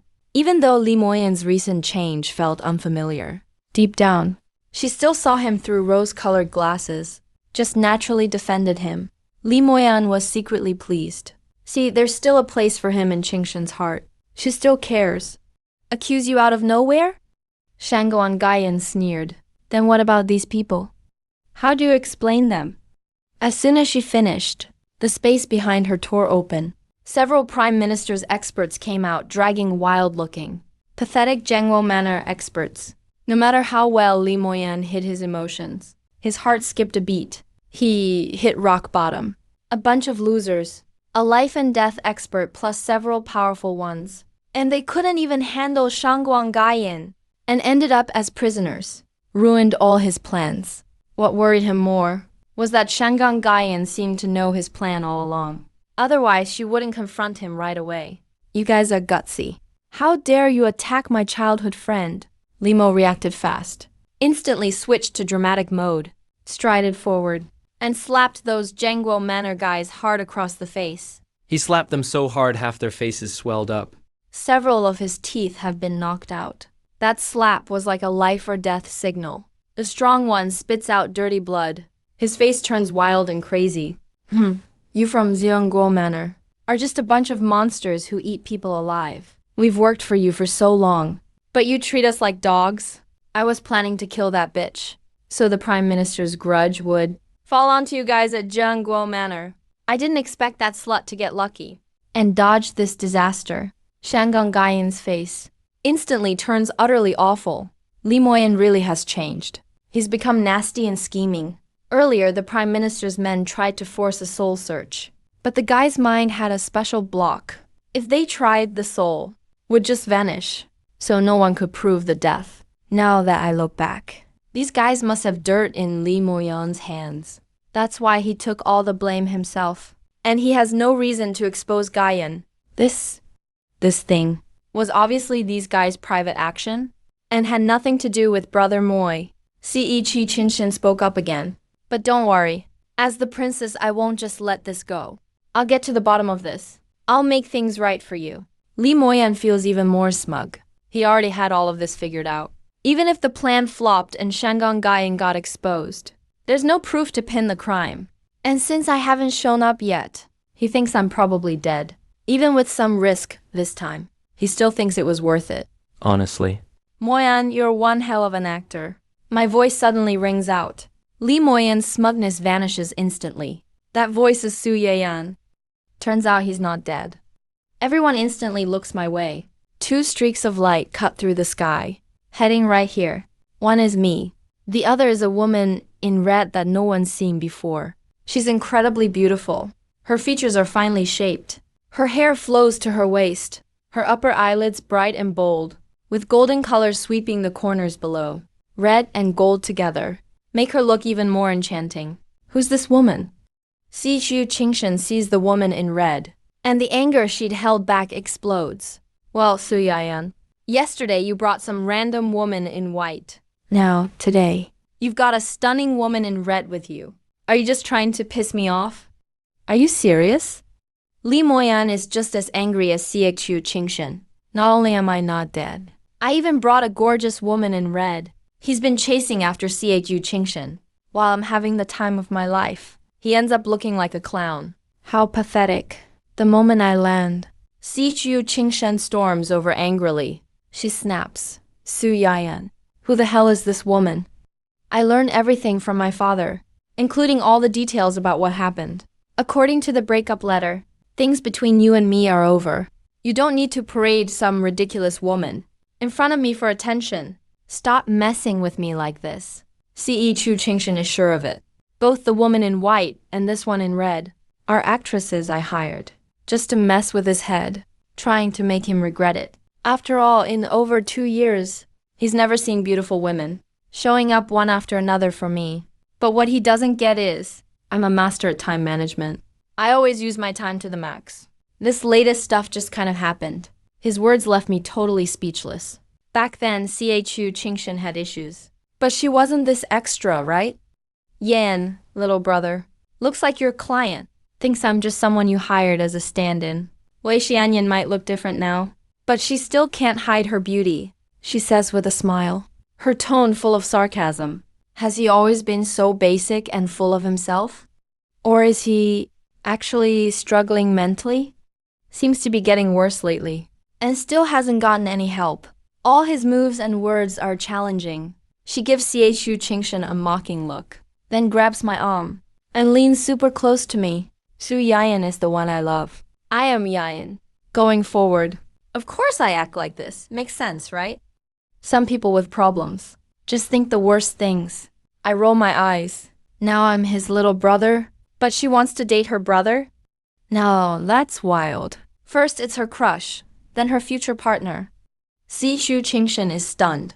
He totally didn't expect me and the woman in red to be so close. When did those two even meet? How come he never knew? Su Yayan, you really are just a fake and a jerk. Liu Ryan jumps out of nowhere and starts cursing me out. Last night you were with some woman in white. Now you're flirting with a woman in red. You're playing everyone. You filthy, disgusting. Bang before she finishes. A frightening sonic boom hits. Liu Ryan is slammed away, like a kite with a broken string. She spits up blood and crashes hard in the distance, raising a cloud of dust. The surprise shocks everyone. Only the two prime minister's men look at each other, their eyes full of shock. Just then they sensed a weird ripple in space. Someone at the life and death level acted. And they're even stronger than those guys. Who do you think you are, to judge my Yayan? Mei Xianyan's voice is cold and sharp. Now all eyes are on her. If I wasn't in a good mood today, I would have scattered your ashes already. Watching this, somehow I feel pretty good inside. Can't help but sigh. People and dogs are all acting up, but only Ryan keeps getting beat up. Look at these women. They just don't get how gentle you are, Yayan.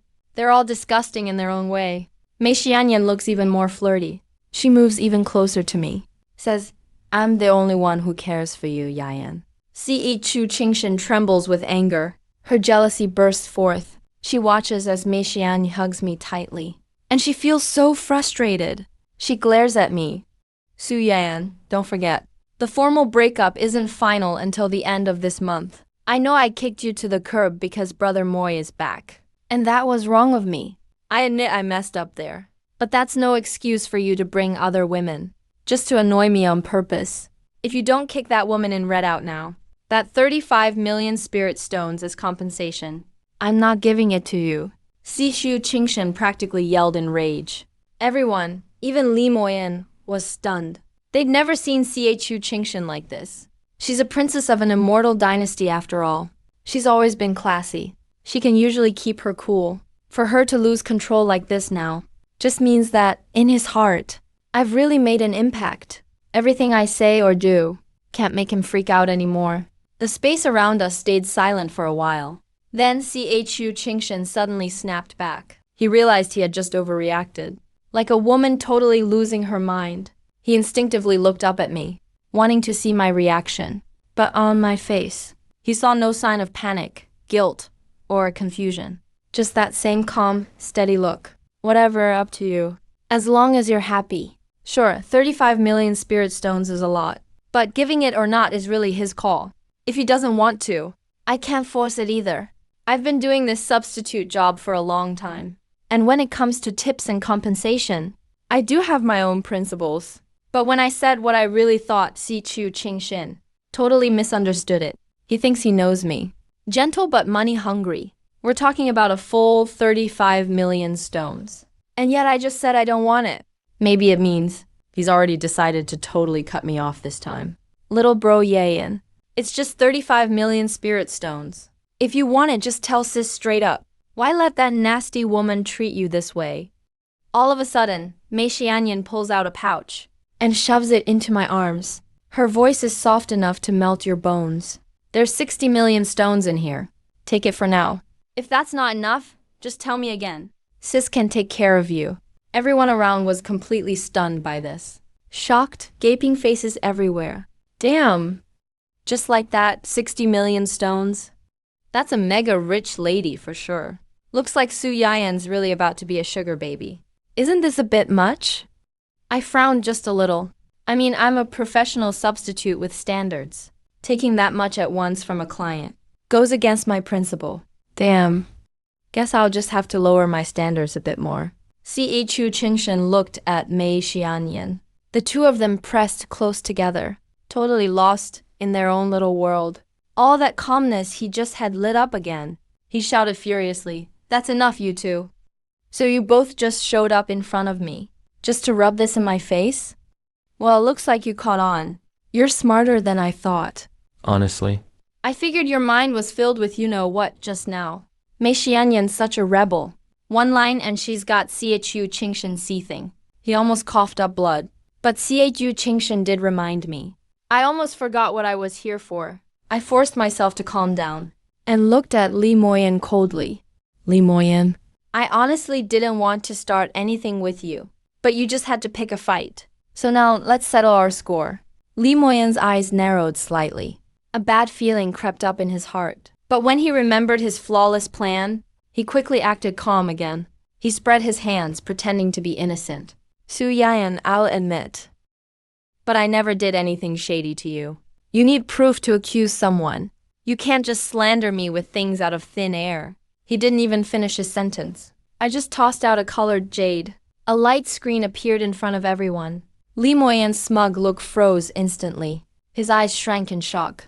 And he even started to tremble. The image projected from that jade token was exactly from last night him and his father, plus all the big names from the National Guard mansion, plotting to kill Shangguangayan and then frame me for it. That meeting was absolutely secret. No one but the higher-ups should have known. So how did I find out? And how did it get recorded in a jade token? Right then, Li Moyan felt his world collapse. No way, this can't be. C.Chu Qingshen was stunned too, frozen in place like he was struck by lightning. Before all this, because he saw Li Moyan through rose-colored glasses, he thought even if Li Moyan changed, He'd never kill his childhood friend Shangguangayan. just because of a fight. But watching Li Moyan in the video, cold and smiling, plotting murder with everyone, shattered his last bit of hope. This guy isn't some righteous person at all. He's a narrow-minded. Downright vicious scumbag. Qingshen, let me explain. It's not what you think. This must be Su Yayan faking the recording on purpose. Just trying to drive a wedge between you and me. Li Mo also noticed C.H.U. Qingshen's shift in mood and started to panic. He tried one last desperate defense and quickly argued back.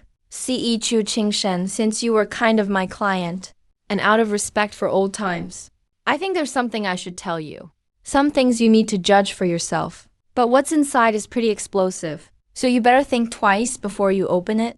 As soon as I finished talking, I tossed another jade token to C.H.U. Qingshen. That same sense of dread hit Li Moyan hard. His face changed fast, and he moved to snatch it, but he was still a second too slow. C.H.U. Qingshen instinctively caught the jade token and opened it right there. But as soon as the scene and audio started, everyone wished they hadn't heard it. And when they saw the people in the image, everyone there froze, eyes wide. They couldn't move a muscle. It was actually Liu Ryan and Li Moyan. Those shameless sounds echoed through the air. Don't look. Mei Xianyan shouted, shocked and angry, and quickly covered my eyes. You're pretty young to have such weird interests. You've really grown up, huh? I gave her an innocent look. How's that my fault? It was that creepy invisible bug that caught it by accident. I only saw a glimpse by chance. Sure, my job isn't exactly respectable. But before I crossed over in my last life, I was still a good classic reading guy. Meanwhile, Liu Ryan was just crawling out of the rubble, right when the projection played. Seeing her dirty business with Li Moyan totally exposed, she looked totally devastated. Her mind went blank in an instant. Li Noi was stunned beyond belief. He never thought I'd actually get this kind of dirt on him. After all, when he did it back then, he set up the barrier formation ahead of time. There were dark guards from the National Protection Department all around. There's no way anyone could get near the main hall. Li Moyan suddenly remembered something. There really was a slight ripple in the barrier formation back then. He just thought it was an insect flying in by accident. Could it have been at that moment that he was targeted? Su Yayan and Li Moyan's faces flushed red. They were furious and embarrassed. This kind of shameful thing is always feared to become gossip. And now I exposed it in public. It's just embarrassing. But if the royal family hears about it, he could really lose his head. Rationality was completely consumed by rage. Li Moyan exploded with power. He charged at me, roaring like a mad dog. But before he could even get close, Mei Xianyan stopped him. Disgusting trash. Stay away from my Yayan. Mei Xianyan swept her sleeves wide. A storm of laws swept in. She sent a vicious slap flying. Li Moyan was like a dead leaf in a gale. He was totally powerless against that force. He let out a miserable scream. He was blasted away like a cannonball. He crashed hard into a mountain far away. Dust flew up everywhere. How could that be on the other side? Sixu Qingshen watched the contents of the memory jade. Her pupils lost focus from the shock of what she saw. She just stood there in a daze. She kept mumbling to herself, "Nothing hurts more than betrayal, especially when it's by someone you cherished for over 10 years. Someone you saw as your one true love. All these years." He thought about her all the time. Lin Mo, who vanished into that mysterious ruin. He saw her when he opened his eyes. And when he closed them too. He was even moved by his own devotion. He believed his sincerity touched the heavens, so Li Moyan could return safely. But today, everything he once believed in got turned upside down. He was hurt, for sure. But mostly, it was a gut-wrenching disgust. And a deep, bitter self-mockery. Disgusted because for over a decade, he idolized someone who couldn't control herself. Entangled with her own maid. He laughed at himself because he had someone as gentle as Su Yayan beside him these past 2 years, but acted like a fool pining for that trash. And all because of this scum. He missed out on the best Su Yayan. Sad, disgusted, unwilling, regretful. All these feelings tore through Chu Qingshen's heart. In the end, she smiled a little. Her smile grew wider. And finally, she let go of her princess image completely. And just laughed her heart out in front of everyone. She laughed till it broke her heart. Her laughter was full of self-mockery. Then, as she laughed, hot tears started rolling down. The tears fell one by one to the ground. Liu Ryan sensed something was wrong. She tried to sneak away. But Shangguan Gaiyan caught her right away. Trying to run away, huh? Shangguan Gaiyan didn't hold back. She grabbed Liu Ryan by the neck, her fingers digging deep into her skin. Liu Ryan instantly felt like she was suffocating. She flailed like a fish out of water, kicking and struggling. Shangguan Gaiyan's face was full of killing intent and disgust. She wasn't moved at all. "You're Qingshen's personal maid. Qingshen has always been good to you. She's helped you out plenty in private. She's done you a huge favor, but you weren't grateful at all. Instead, you hung around with that trash Li Moyan and made my Qingshen a total joke. You've got some nerve." Shangguan Gaiyan is a top prodigy of the Taixuan immortal dynasty. Her strength was way above Liu Ryan's. She squeezed Liu Ryan's neck with all her might. Her grip was like an iron clamp. No matter how much Liu Ryan fought, it was useless. "Miss Gaiyan, I really didn't mean to. I was just blinded for a moment. I got tricked by Li Mo too. I truly regret it. Please spare my life. I know I was wrong. Please." Liu Ryan's face turned purple from the lack of air. Her eyes rolled back. Her mind got fuzzy. She was about to pass out. But in the end, Shangguan Gaiyan didn't kill her. Liu Ryan wanted to get revenge on her earlier, because of what I once said for her. Someone this disgusting. Just letting her die wouldn't cut it. Death would be too easy. Bang Shangguan Gaiyan wasn't gentle. She struck down with her hand and shattered Liu Ryan's stanchion.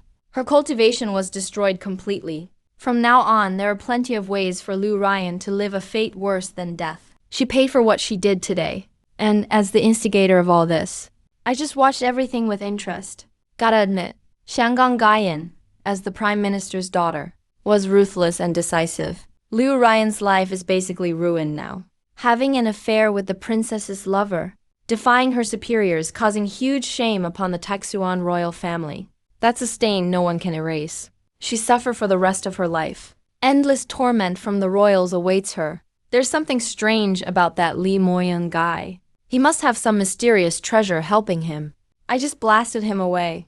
So if he didn't die, he should at least be crippled or unconscious. But he somehow remained alert, and even managed to escape. Mei Xianyan's words made me pause for a second. Li Mo escaped too. He knew the truth about the princess got out, and the royals won't let him go. So he slipped away fast. But what really surprised me was that Li Moyan only has cave realm strength. Yet after a hit from Mei Xianyan, not only didn't faint, he slipped away totally unnoticed. Suddenly, an idea flashed in my mind. I started to guess what happened. A mysterious treasure, the years Li Moyan was gone. He must have stayed in that secret ruin the whole time. Like in those old dog blood novels I read in my past life, the main character stumbles into a secret ruin, gets trapped for over a decade, finds some insane treasure or skill, and finally comes back to slap all the villains. Arm in arm with beauties. Thinking about reaching the top of life, the more I think about it, Li Moyan's situation is just crazy. Like the Dragon King trope from novels. Man, I was just being a stand-in. So, suddenly I'm the villain in this dramatic main character's story. I curled my lips. Looks like I need to find a chance to take out Li Moyan early. Otherwise, he'll start holding a grudge against me because of today. That'll mess up my plan to save money and retire. Meanwhile, hundreds of miles away in a dense forest, Li Mo was clutching his chest, a few ribs broken. He spat out a mouthful of blood.